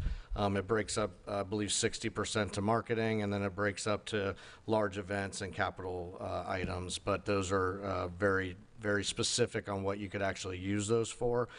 We've been trying for years to come up with projects that we could bring those dollars back into our community, to no success, to be honest with you. As far as our lobbyists, so the two lobbyists that we have right now on staff are at the federal level and at the state level, so we don't have a lobbyist specifically under contract to talk with the county officials. From my perspective, certainly it's all about relationships and probably the local leaders, speaking with the local leaders and trying to make some movement on how the county breaks up those TDC funds. I'll tell you, the state has, to your point, exactly what you're saying. Based on all the things that have happened in our state, the state has loosened the ability to use TDC funding for other projects. The county has not kind of changed their mindset on it. Maybe a little bit, but not enough to benefit us as St. Pete Beach. So, and yes, we are below St. Pete right now, but we're steadily climbing back to the number 2 spot, which is where we have been historically, and I believe we'll get back to that point here pretty soon. So I hope that, I don't know if that answered. Yeah, it did. It did. Yeah. Commissioner Maldonado. Thank you. So I will just say philosophically that I'm not in favor of the toll road concept. I think that it's not the right time for the city to take on a huge bite of maintenance and care for a roadway that traditionally has been maintained by the county. Just want to talk about the general obligation fund for a second. I know that Director Mills also participated, or at least attended, this Pinellas County initiative to seek a GO bond for $600 million. I don't know if anyone else attended that. It was very informative. I thought that they did a great job of explaining it, but I just wanted to say that ultimately, even if we unanimously pursue a GO bond, it's up to the residents. And that's one of the beauties of this type of thing, is that we can think it's great, but ultimately the people get to decide. And I just wanted to kind of go back, and maybe we're looking at this differently from our experience and our perspectives. But under this balanced budget, which is called a balanced budget, but it really is, on the reliance of grants, our reserves, and general fund transfers, we're barely able to cover the operating expenses and our existing debt. So to your point, Mr. Mayor and Commissioner Kazi, we're not in a position to sufficiently project or fund capital improvements in the system. So as these things come up, as we need to pivot and make directional changes to cover unexpected expenses, I think that I'm very comfortable with our ability as a city to address those issues as they come up. It's very hard to sit here and ask Director Mills to tell us exactly when, how much, and where things are going to come up. It's the same thing in our own residences. We open up a small line of pipe to try to line it or to put in a flood valve or something, and then we realize that it's a much major or costly expense that we had not projected for. That is subject to happen with the city.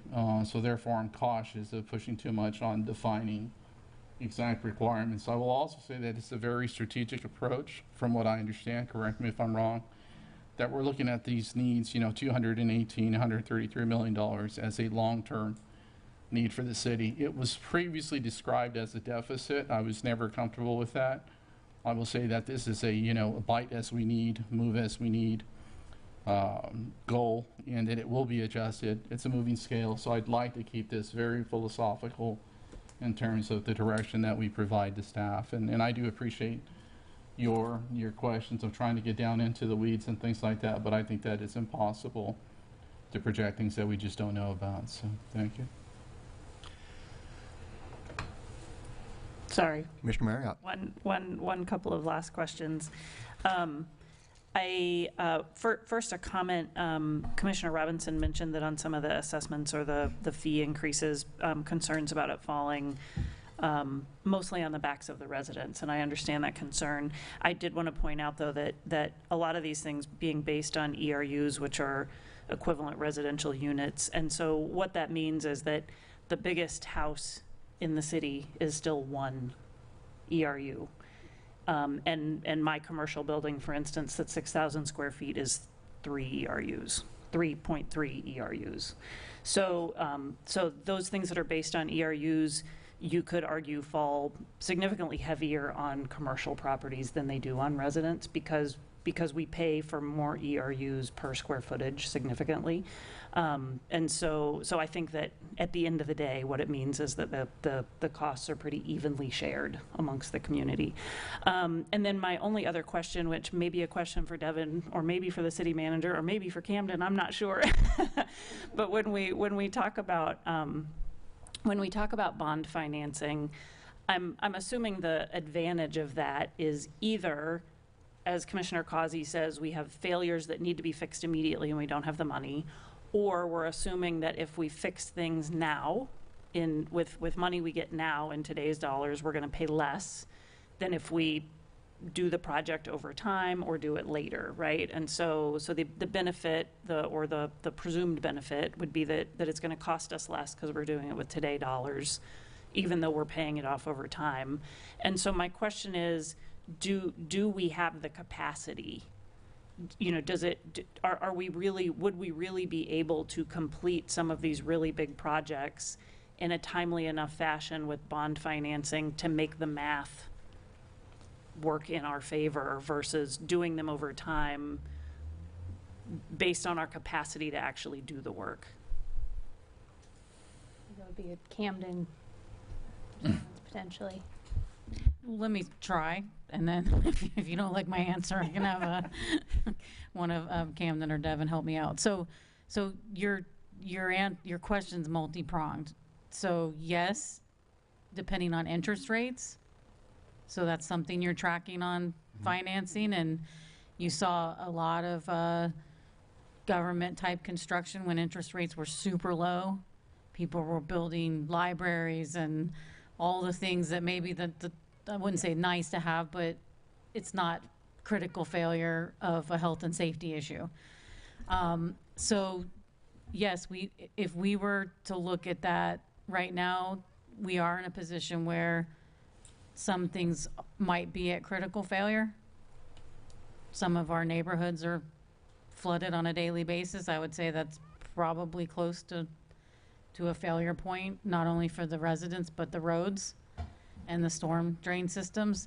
And so that would be a reason you would want to watch interest rates, because if you can get a low interest rate, you're definitely going to save money over time.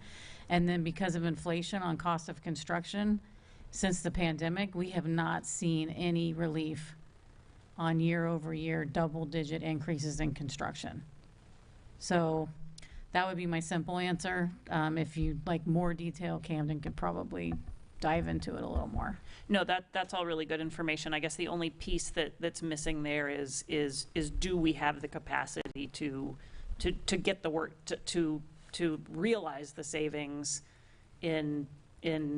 by doing a project up front and saving because of the cost of inflation? Do we have the capacity to actually do the work in time to save the money? We would still need to prioritize. I don't think, we're too small to take on. If you all just waved your magic wand and said, here's city manager, here's $213 million. We're not a city the size of Clearwater or St. Pete that can pivot that quickly with the level of teams and engineers and design teams. So no matter what, we need to phase this in over time. Okay. And no matter what, regardless of the phasing, unless we're going to phase it in over 30 years, but even 10 years, we would need some capacity, whether it's through contractors or engineers on staff, to help us get us through that level of construction would be necessary. Now, that's already built into the cost of these projects. Okay. So, even in our cost allocation, you're seeing us charge staff to your capital program because that's where the money is at, that's where they're spending their time. And so that the same thing would happen. And many of these projects are multi-year projects. So one of the benefits is engineers like exciting projects. So you can typically hire an engineer, and the way career progression goes now, they spend 3 or 5 years at a city, they do a great project, and they go to the next city to do the next great project. So it's been feasible you're not hiring a 20-year, lifetime city engineer to come in and do a project necessarily. We know that capital turns over just like permitting. It ebbs and flows, and they're used to that in the marketplace. So that was a long answer, but No, that's helpful. it's all doable and feasible, but I could tell you I couldn't handle $213 million in bonded money tomorrow and get all this done for you. Okay, thank you. Mr. Robinson.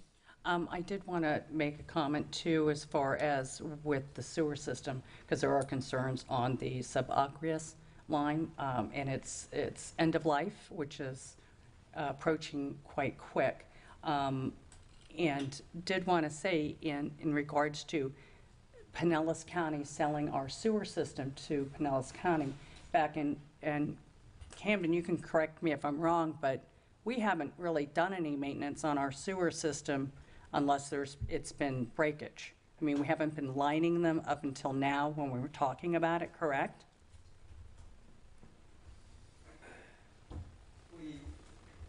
We have done some work, but not at the rate that's recommended in our asset management plans. Just because I know in 2017, Pinellas County offered to buy Treasure Island's sewer system for $3.8 million. And St. Pete Beach tried to do the same, and they were told that we had to pay Pinellas County $10 million because of the condition that our sewer system is in. Mm-hmm. And that was proven by the surveys as well, the studies that were done and the surveys that were done on our sewer system. So it would be a long time before we could ever sell ours without having to pay to sell it. I mean, we'd have to pay to get rid of it. Yeah, I think that's a safe assumption, yeah. So, my understanding was, Camden, correct me if I'm wrong, back when we had the comp plan come into existence, we did some work in the large resort district because the infrastructure was significantly insufficient to grow into that comp plan. And I think there was a moratorium that was placed, and through that we did a significant amount of infrastructure work in that area. Is that correct, or am I mistaken? That's correct, and all of the projects outlined in that plan were completed. The major one was the force main replacement along Gulf Boulevard. And so for me, I think I'm looking at the rest of this packet, and I realize we've only got about halfway through it, right? And so for me, I will feel much more armed and ready, per se, once we've gotten through that list of capital projects, because I see they're all ranked in a matrix of, one to, I don't have a high number here, but you've got your green, yellow, red, orange kind of matrix here. And for me, that's kind of the staff, or that's whomever saying, these are the high priority critical items, are the I assume the green ones are the ones that are the highest priority and the reds are the lowest priority, if I kind of working on what I see here.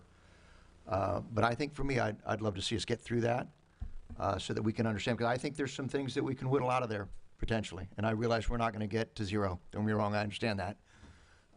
But, I'd like us to see where we get to on the comment of would we have to pay theoretically to give the county our sewage system? We might. But if we don't have to pay $80 million in infrastructure costs and we pay $10 million to give them that, and they can help us with the other side, I'm intrigued by that. So, I want to get through the costs side of this before I can really say that I understand what decisions we need to make. So Mayor, are you suggesting maybe we pause here, move to capital, and then circle back for our kind of voting exercise or alignment with the Finance Committee? Yes or no? For me, I think that would help, because then I understand, because what I'm suggesting that we're doing in the capital discussion is we're saying that doesn't seem to be as critical as some of the other things, and we're trying to discuss what is urgent for this next budgeting cycle as well as short-term to Commissioner Causey's perspective. And I think some of these things have already been deemed per the matrix to be a lower priority item, and I just soon tick them off and say, all right, 213's now down to 210 because we ticked that one item off, right? And we just keep whittling down. And then we finally come back and say, here's what we really think we got to get done over the next year, over the next 2 years, 5 years, 10 years, and be able to make some more decisions on where the revenue comes from in that sense. All right, so let's shift gears to capital. I don't know which one of you are taking the lead. Okay. I'll definitely need help from Camden, so don't go far, please.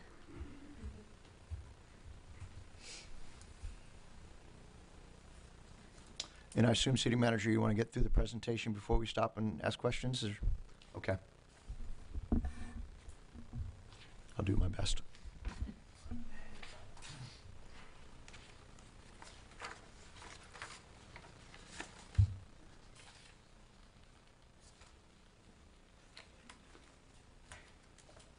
I'm going to skip past this section that's talking about our mid-year adjustments, since that's on your regular agenda this evening. So I'll skip past that section and we can talk about that one later.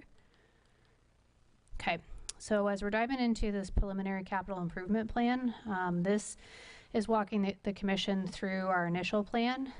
So instead of just presenting what we would consider a wish list of projects, we structured this around the priority matrix that both the Finance Budget Review Committee approved and the Commission. So that's looking at scoring each project against the 10 criteria so that the ranking generally affects risk, community impact, and operational need.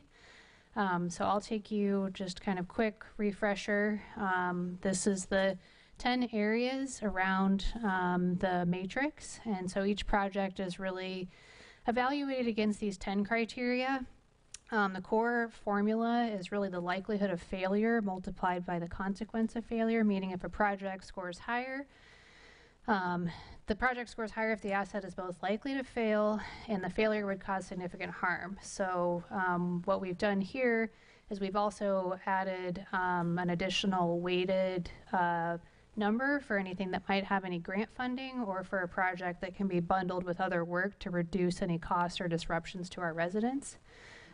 So as we're looking at that, I just wanted to refresh you on what some of these weights are. So we're weighting health and safety and regulatory mandate as our highest areas, followed by asset condition, risk, recovery and resiliency, bundling and coordination, and then you have some lower factors that are looking around more life cycle O&M, funding level restrictions, project readiness, and then if there's a community prosperity element or some economic growth. So As you're looking through our project rankings, what's before you this evening is all 84 projects. I do not intend to budget for all of those, as you'll see as I carry you through this presentation.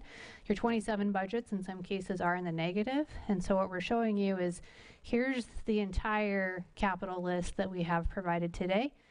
What we would use is direction from the commission, as well as going back as staff and looking at our green areas that must proceed, possible to proceed, and then we would look to either consider to defer some of those more orange or red categories. So to level set, just a little bit, I know we've talked quite a bit about revenues at this point, but what I'm showing here for our fiscal year 27 would be a total revenue of $34,259,000. This is in our general fund. The reason why I wanted to show you this today that has our revenues and our expenditures is that I am showing our other uses, that category 90 other uses, as an opportunity where after we've added a 3% to our general fund, assuming our ad valorem stays the same or grows by a small percentage, that would be the amount that we have left over to transfer over and share over to our capital projects funds. So that line item there where you see 19.5 million in 2026, 8.1 million, 8.4. This also keeps us balanced at our operating policy level, where we have our 35% that would be needed in the event we had an emergency or a storm. So I did want to make note of that. What the city manager has directed us is to have operating show at a very small 3% growth, and then anything above and beyond that we divert to capital. So we're continuing with that process with no new revenue sources in there. So within our general fund, you can see here that we have most of our major capital investments are going into our capital projects funds, which is where that's appropriate. But where we have some items is the fire investment, which is reflective of any safety equipment life cycle replacements and communication upgrades. And then we have a library allocation to keep our physical collection current. So these are modest but operationally important assets. So moving on to our capital fund summary. So you can see here, even with me creating that same transfer that was under other sources is now, or other uses is now showing up under other sources. This is not showing or any assumptions around any grants for our capital projects. And so you can see with the projects that we have outlined today in our general fund, we would start going into that negative environment of our fund balance. Obviously, we would never bring a budget forward to this commission that is not balanced. We're just trying to show you the capital needs as we move forward and give you the holistic pictures of revenues, expenditures, and how that impacts our bottom line. So looking at some of our projects, and in each one of your packets, you got a description of all of the projects. So this is just our summaries. But you can see here that we are requesting, we do have some greens listed on our capital projects fund. And one of those is our dune walkover replacements. We also have our Fisherman's Pier Park rehabilitation at the tune of $1.5 million, and our fishing piers rehabilitation at $300,000. So those are some projects that you can see listed here that did rank high on our matrix. Devin, can you just go back just for clarity to, so maybe you already understand this, so I just want to point it out though. While she's only highlighting the green, you have yellow, reds that have money in those line items. Okay, Correct. I just wanted to make sure you're Yes, tracking so with her. Theoretically, something like foot shower and drainage improvements, which is red, has money associated with it, and that's part of the 213, I assume, at some point. Correct. Correct. Thank Yep. you. I just wanted to clarify. Thank you. Thank you for that.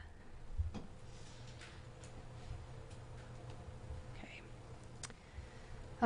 Moving on, so some of our highlights in here, you can see our large one is Fire Station 22 replacement. We also have Passagarrel Way seawall replacements, facility building repairs, public services building improvements, and then we also have our Gulf Boulevard utility undergrounding project. We have Boca Ciega rehabilitation. We have our Gulf Boulevard utility undergrounding and rehabilitation, and then we also have hurricane damage right-of-way, as well as roadway rehabilitation. So you can see that those are some of the priority projects that we're showing for the capital fund for 27 that ranked in that green category.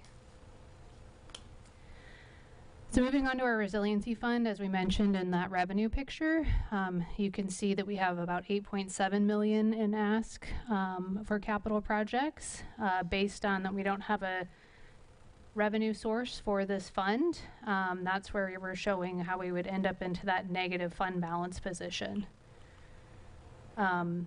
With these projects, we have quite a few that are pretty critical. So our community center wall replacement, we do have a grant for that specific one. Our Don Cesar Boca Ciega area resiliency adaptation, North region resiliency adaptation, Northwest region resiliency adaptation, all of those are scoring in the green area and for prioritization for 27. So in our parking fund, this would be an area where we could receive some, where we could utilize some of this funding for balancing. So you'll see on our forecasting, as we had talked about, we're expecting to receive about additional $2 million in revenues in 2027 based on the changes that we made to our parking fees. And so with that, you have a very positive ending fund balance of $5.4 million. We could utilize that to offset the cost for any of our other funds, and you can see that this parking fund continues to grow with its low costs and its high revenue earning capability. So this is a positive area where we could utilize some of that funding as we move forward. So moving on to our reclaimed. Moving on to our reclaimed water fund, again, you can see here that as we had talked about with the fee study, that in 2027 we would start going into the negative as a result of completing capital projects.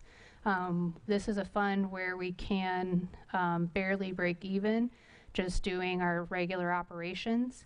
And so you can see here that we have some green, kind of yellow shaded as it relates to our lateral service pipe replacements and our pig port installs and our water pipe pigging.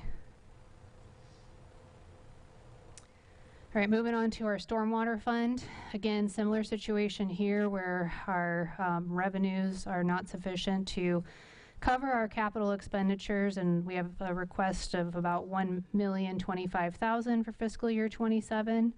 So looking at what some of those projects are, we have two that are listed as green, and one of those is our storm drainage manual, as well as our stormwater system cleaning and inspection, which carries over each one of those years as well.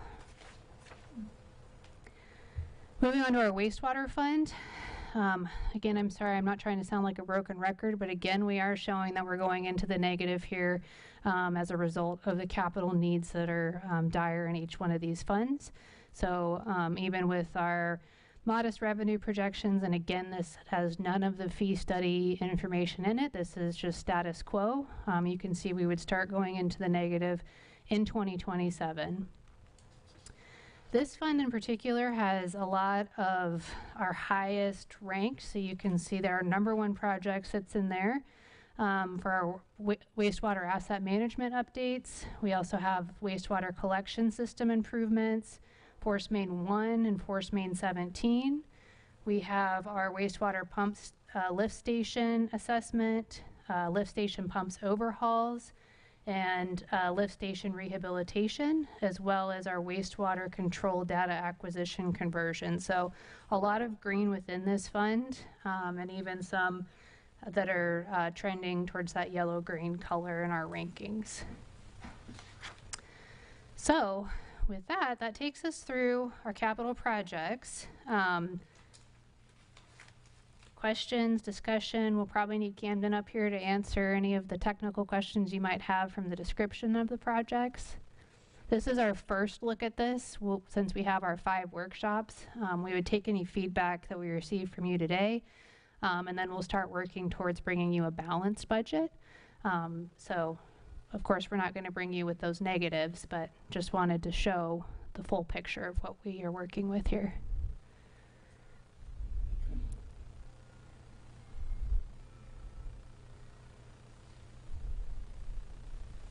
Looking for questions to come up, but I'm all good. So let me just, since there's no other questions coming, I do have my own questions.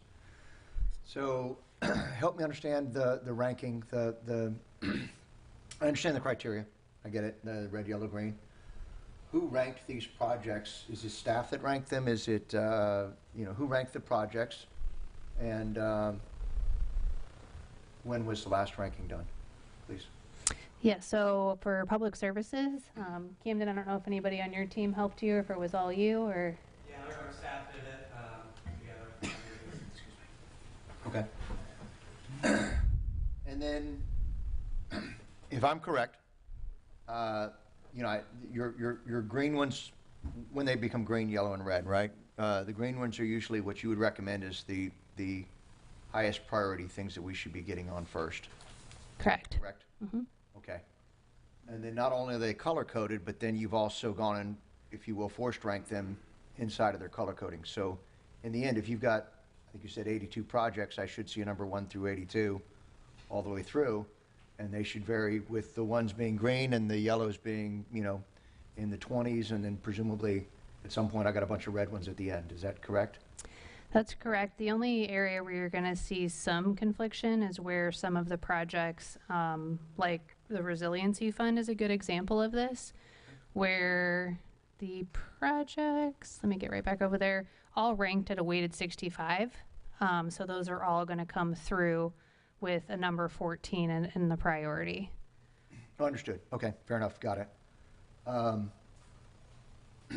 So you have some ties in there. So the staff has already kind of indicated, it's almost like the staff has done kind of what you're asking us to do, which is to decide which of these are the critical ones that we should be focused on because of either end of life, or actually if we go back to those same criteria, the same criteria that you've ranked these on, let's see, health and safety, regulatory mandate, asset condition and risk. Those are the things that the staff use to rank these things.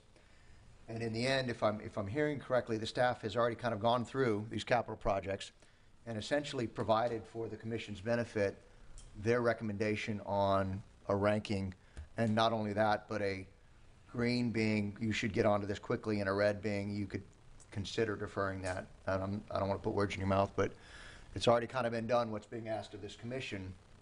And our question is, I'll ask this of my fellow commissioners, do we really feel like we need to do everything that's on this list, red, yellow, and green, or can we find a strike point? I mean, in my head, I'm thinking, again, I like to take things back to my home. I've got lots of projects I'd love to do at my house, but I've got so much money coming in, and I know that I can't do everything, so I prioritize those projects, and I decide which ones are most important to me, and mentally I'll do a similar exercise. It's what's being done here. How is it a safety issue in my home? Is it regulatory to meet codes of the city? Am I, what's the condition of the asset? Am I at risk? All the way down to, is it ready to go tomorrow, and those kind of things. So I think many of us naturally do this in our own home, and we don't get to do everything that we want to do every year. And so, in my head, what I would do is I'd find a strike point. I'd say, and I'm not saying we can just do this right now as a simple exercise, but, for me, I would say, if I'm looking back at your scaling and exactly what's on the screen right here, we've got some things that are green, which you're telling us we should be doing those quickly. And you've got things in yellow, which are kind of in between, and you've got things in red, which you're kind of suggesting to us we can defer. And so I might ask, has the staff done an analysis to take this entire list, strike out anything greater than 60, for example, which is where you're telling me consider to defer, strike out everything greater than 60, and then tell me what that 213 number is now sitting at. And I assume it's considerably lower than that, right? And has the staff done anything like this to kind of just take this, draw a strike line and say, how much does it cost to get me all of the greens and the yellows? Or how much does it take to cost me to get all the greens? And then I would also add, because this is a 2027 budgeting exercise, I'd like to know which of those that made the cut of green and yellow are due in 2027. And that, to me, would indicate the kind of money we would be recommended by staff to raise to make sure we cover the big pieces in 2027. I also understand that some of these projects are multi-year projects. And so once we start them, we should continue on with them. So I'm just trying to suggest that when I very specifically, city manager, to your point, you drew out, red and green color coding, and I noticed there was a foot wash in there. I don't know that that would be the highest priority. It happened to be red. I'm glad to see that, but I think we could go without that foot wash for another year if it were me, then it were my home. Right, so so I'm trying to find a way to not assume that we have to do all of this, right? And the staff has already given us some recommendations on criticality therein. And so, again, I guess my direct question is, have we done any analysis that says, we understand the total thing is 213, have we done a strike of where you're telling me consider defer, which is effectively your oranges and your reds, have you stricken that out and tell me what that new piece is, right? We have not done that. That could be our next iteration if that's the direction that you all wanted us to take, and we could bring that back as part of our next workshop on the 9th and give you that information. I would definitely defer to Camden and the city manager, but I think at some point everything on the list probably does need to be done at some point based on infrastructure. So I think we could absolutely do that if that's the direction the commission wants us to take this evening. I mean, for me, I think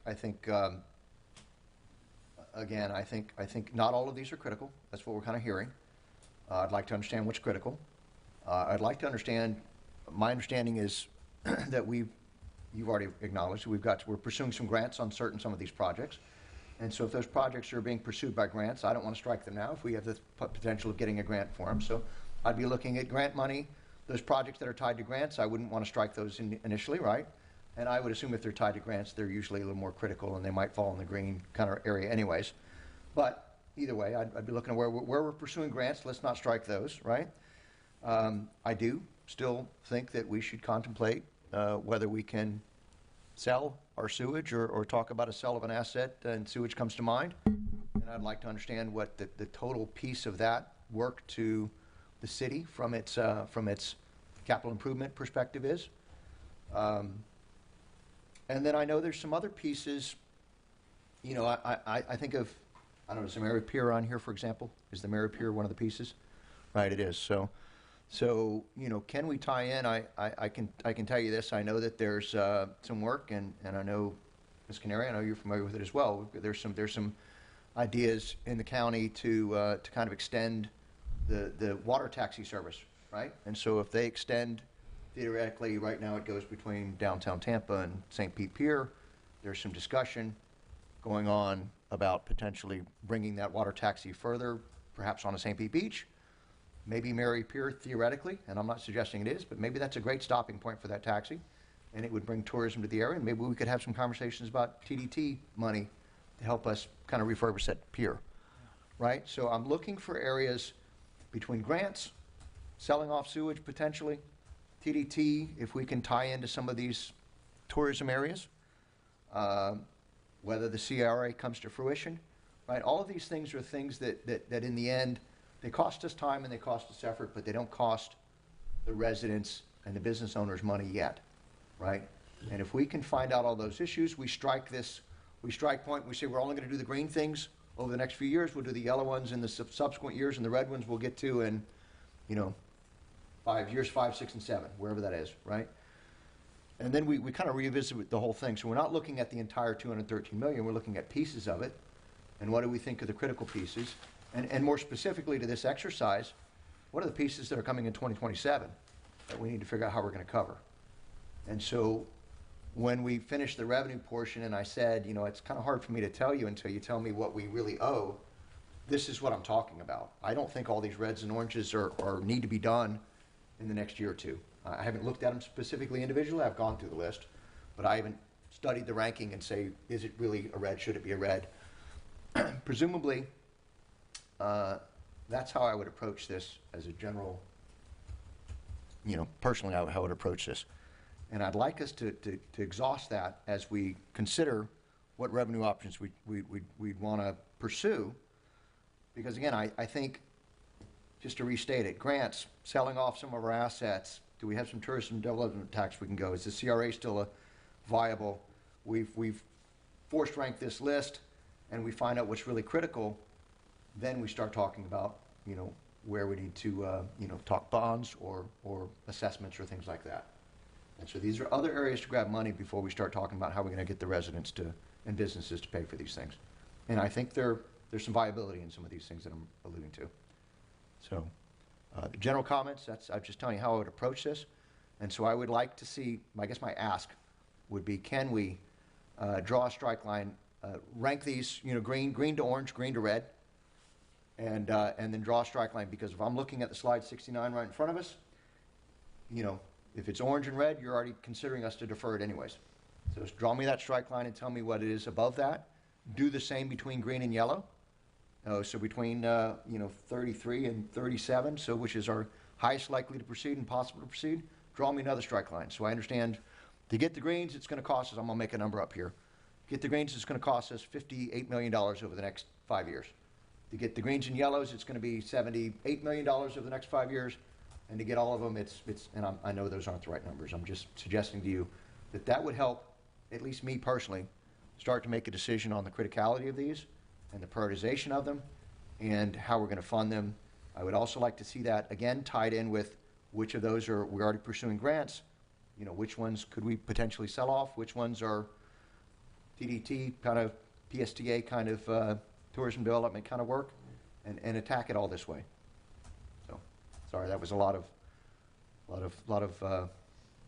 items, but if you understand me, that's where I kind of really like to see us get to. It's helpful feedback. Thank you. Yeah, thank you. Sorry, I jumped in first. Commissioner Causey. Thanks, Mayor Tate. I think that's a great point you make.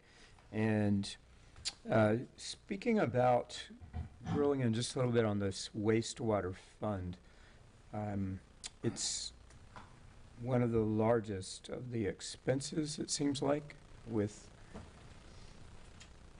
$12 million of revenue and 14 outflow. So I guess a question would be, could we find out how long it would actually take to pursue switching this to the county? And if we were to do that, would it actually eliminate the wastewater fund completely? Or would we still, I guess that would all be negotiated? Do we have some examples of that being done that we could take a look at? Because that would make a huge difference. And would that even be practical to think about for next year? Would that be something that we would be talking about for 2028 or 2029, or would it? Parking, I saw the number 5 million there. And then undergrounding, we were looking at about a 4 million outlay. So just comparing some of these numbers, we're looking at a 14 million outlay for wastewater, a 5 million in for parking, 4 out for undergrounding, the next section of Gulf Boulevard. So I keep thinking, I guess, about the relative weights of these things. Like, I would wonder if we've got to decide whether we want to underground, for example. So if we didn't spend 4 million to underground, what would we spend that 4 million on?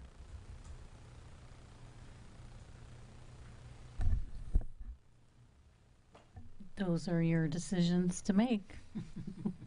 And where is it along this process that we will be doing that? Is that right now, or is that the second workshop or third? So it's a mix, because the underground project is such a large number. You're going to be seeing a separate presentation on June 14th to get direction so that we can make that decision. And Okay, then thank you. Overall capital, based on the feedback we're getting today, we'll make variations of the presentation and get answers to your questions. And each time you see us, it will be closer to recommending what projects will be funded in what year. I really like the idea about the pier being a tourist activity. So that sounds like it would be a great opportunity for the county to help with that project.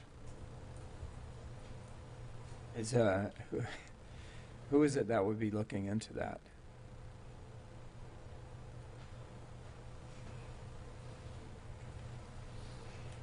So the capital project portion of, so they do them in subsequent years. So capital projects are up this year. So Laura did reach out to the Visit St. Pete Clearwater to find out the time frame. Online it just says generically spring summer is when you're able to apply for those funds. So certainly it's something we'll and we've been working on this continuously, to be quite honest with you. But for that specific project, we'll look to push that forward and see how far we can get it. It's a challenge. Just I like to manage expectations, and we've been working pretty hard on the TDC money and haven't been successful yet. But certainly we can move forward with that. And like I said, Laura's she's been going to all the meetings lately, and we'll certainly pursue it. So.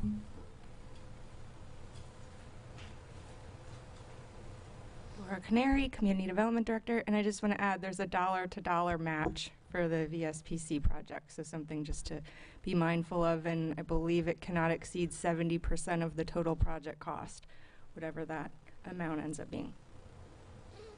Thank you.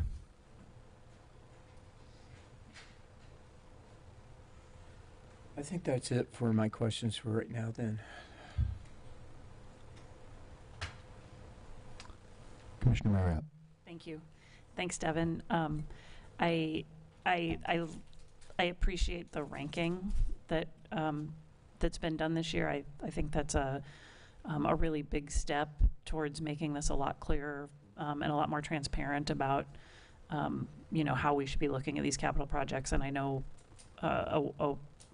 several meetings ago we had discussed this ranking idea and if this was a good way to go. And I think it's working out quite well. I do agree with the mayor that I think it would be helpful to see the numbers broken down by those, rough category, those 3 categories of ranking, and see where the numbers fall. I think at a casual glance, I feel like a lot of the reds are the least expensive ones. So, but it would be good to see those numbers totaled for sure. And I absolutely agree that we should be exploring, as Commissioner Causey said, the wastewater fund is one that has a lot of big losses accumulating over time. I think it's definitely worth pursuing what can be done with that system if we can offload it to an agency that has more economies of scale and more capacity to do those things, even if it costs us a little bit of money up front compared to the, whatever that is, however many $1 million of losses that is over time. That's I think that's something that's absolutely worth looking at, and may result in better service for our residents as well. So I think that's definitely something worth pursuing. And then I did want to clarify something on the income end when we were talking about the general fund. And I think you said you were accounting for a 3% increase. Or was that a 3% increase in expenses? It's 3% for both. 3% for Yep. both, okay. And so what we're not taking into account there, because we don't know, I think is 2 things on the income side of things that I just want to make sure we all keep in mind. And one of those is we're not accounting for some portion of that ad valorem tax revenue that we get potentially going away, depending on what happens over the next 6 months or so. So that's one possibility on the negative side. The other thing that we're not accounting for on the positive side is we're not also not, in this budgeting exercise, accounting for any increase in ad valorem taxes from properties changing hands, properties going from a very low assessed value to resetting at the sale price assessed value. We're not accounting for any difference in ad valorem tax based on properties changing hands that may be non-homesteaded where before they were homesteaded.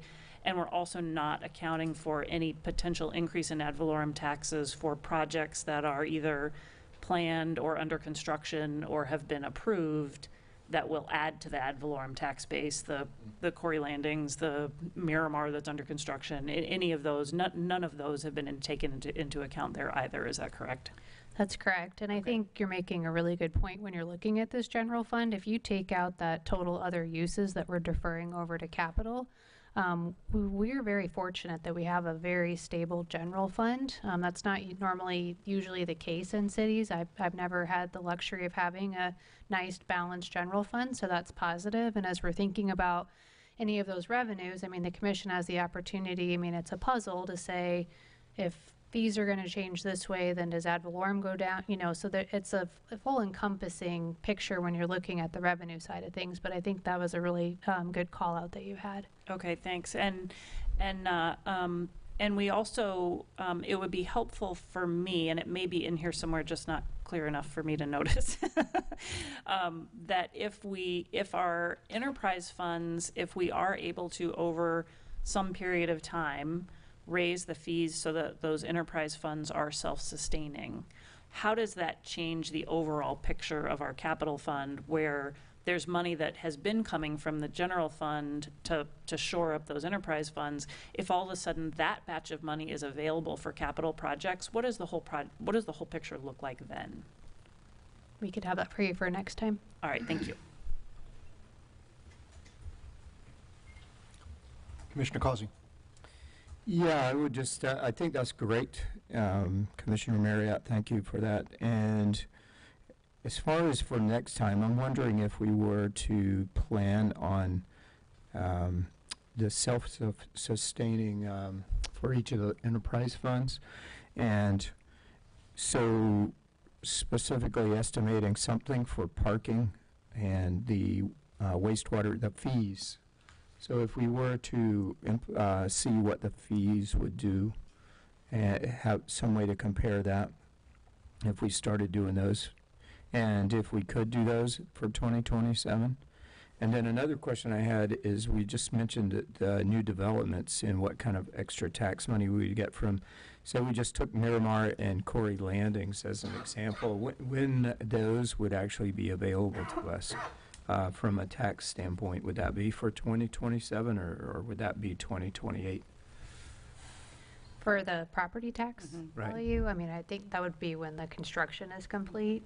You would be looking at some transportation or park impact fee funds initially, and some building and permitting fees revenues. But as far as the property taxes, there would be some on the land, but for the true assessed value, it would be when they're completed construction. Mm-hmm.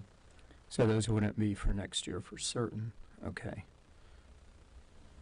Is Miramar not planned for to be finished next year at all? They're hoping for December Of 2026, 27. I'm 26. right? So we would get some from them theoretically. Typically, and our finance director is going to be super conservative on revenue projections on purpose. Mhm.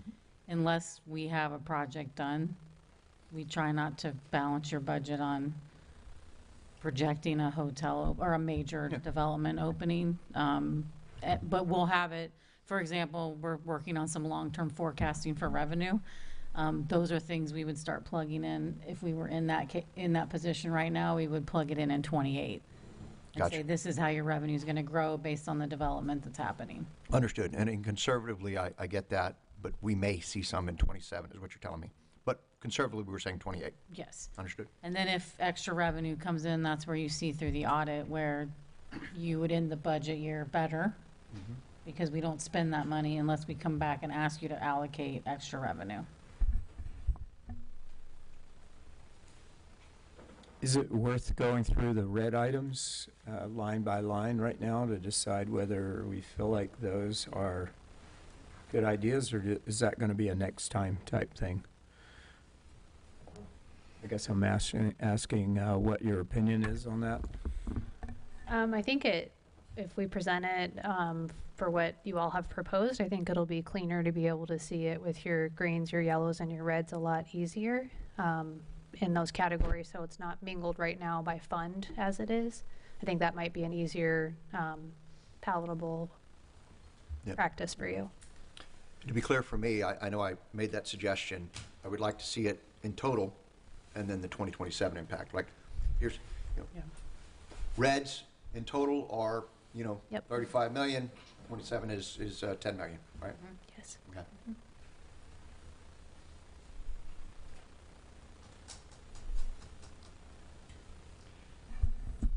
And I just want to clarify, are we at a point where, if you go back to the Finance Committee's recommendation on exploration of new revenue, are we at a point where the commission would like to weigh in on as to whether or not they're aligned with that recommendation? Or do you want me to continue this discussion in the next budget workshop where we could get some direction? Because some of these are a heavier lift than others, so I just want to be clear if I'm working on them or not. Yeah, my perspective is, again, it's harder for me to say without knowing the revenue impacts and the effort involved in some of these, specifically, as I alluded to, with understanding what I would suggest our real 2027 goal is. I would prefer to defer, but I also understand that you've got work to do, and I don't want to keep you from it. So my inclination is to say, can we defer it till I understand the greens, yellows, and reds and those costs and the 2027 impacts and then how we're going to make the money? That'd be my preference. But if you feel like the city's going to, please. Yeah, that's fine. We essentially would not start any new work in areas we haven't started between now and June 9th, which is perfectly fine. But continue what We you're would doing. continue the work Continue what you're doing in the as we- space we're in. right Between now and June 9th, which is rapidly approaching. Okay, Right. thank Yep. you. I want to make sure I'm looking around, make sure there's no concerns with that. Okay. Okay. Great. Well, thank you very much. I appreciate all the feedback and look forward to coming back to you all. Thank you. Thank you very much. Meeting adjourned.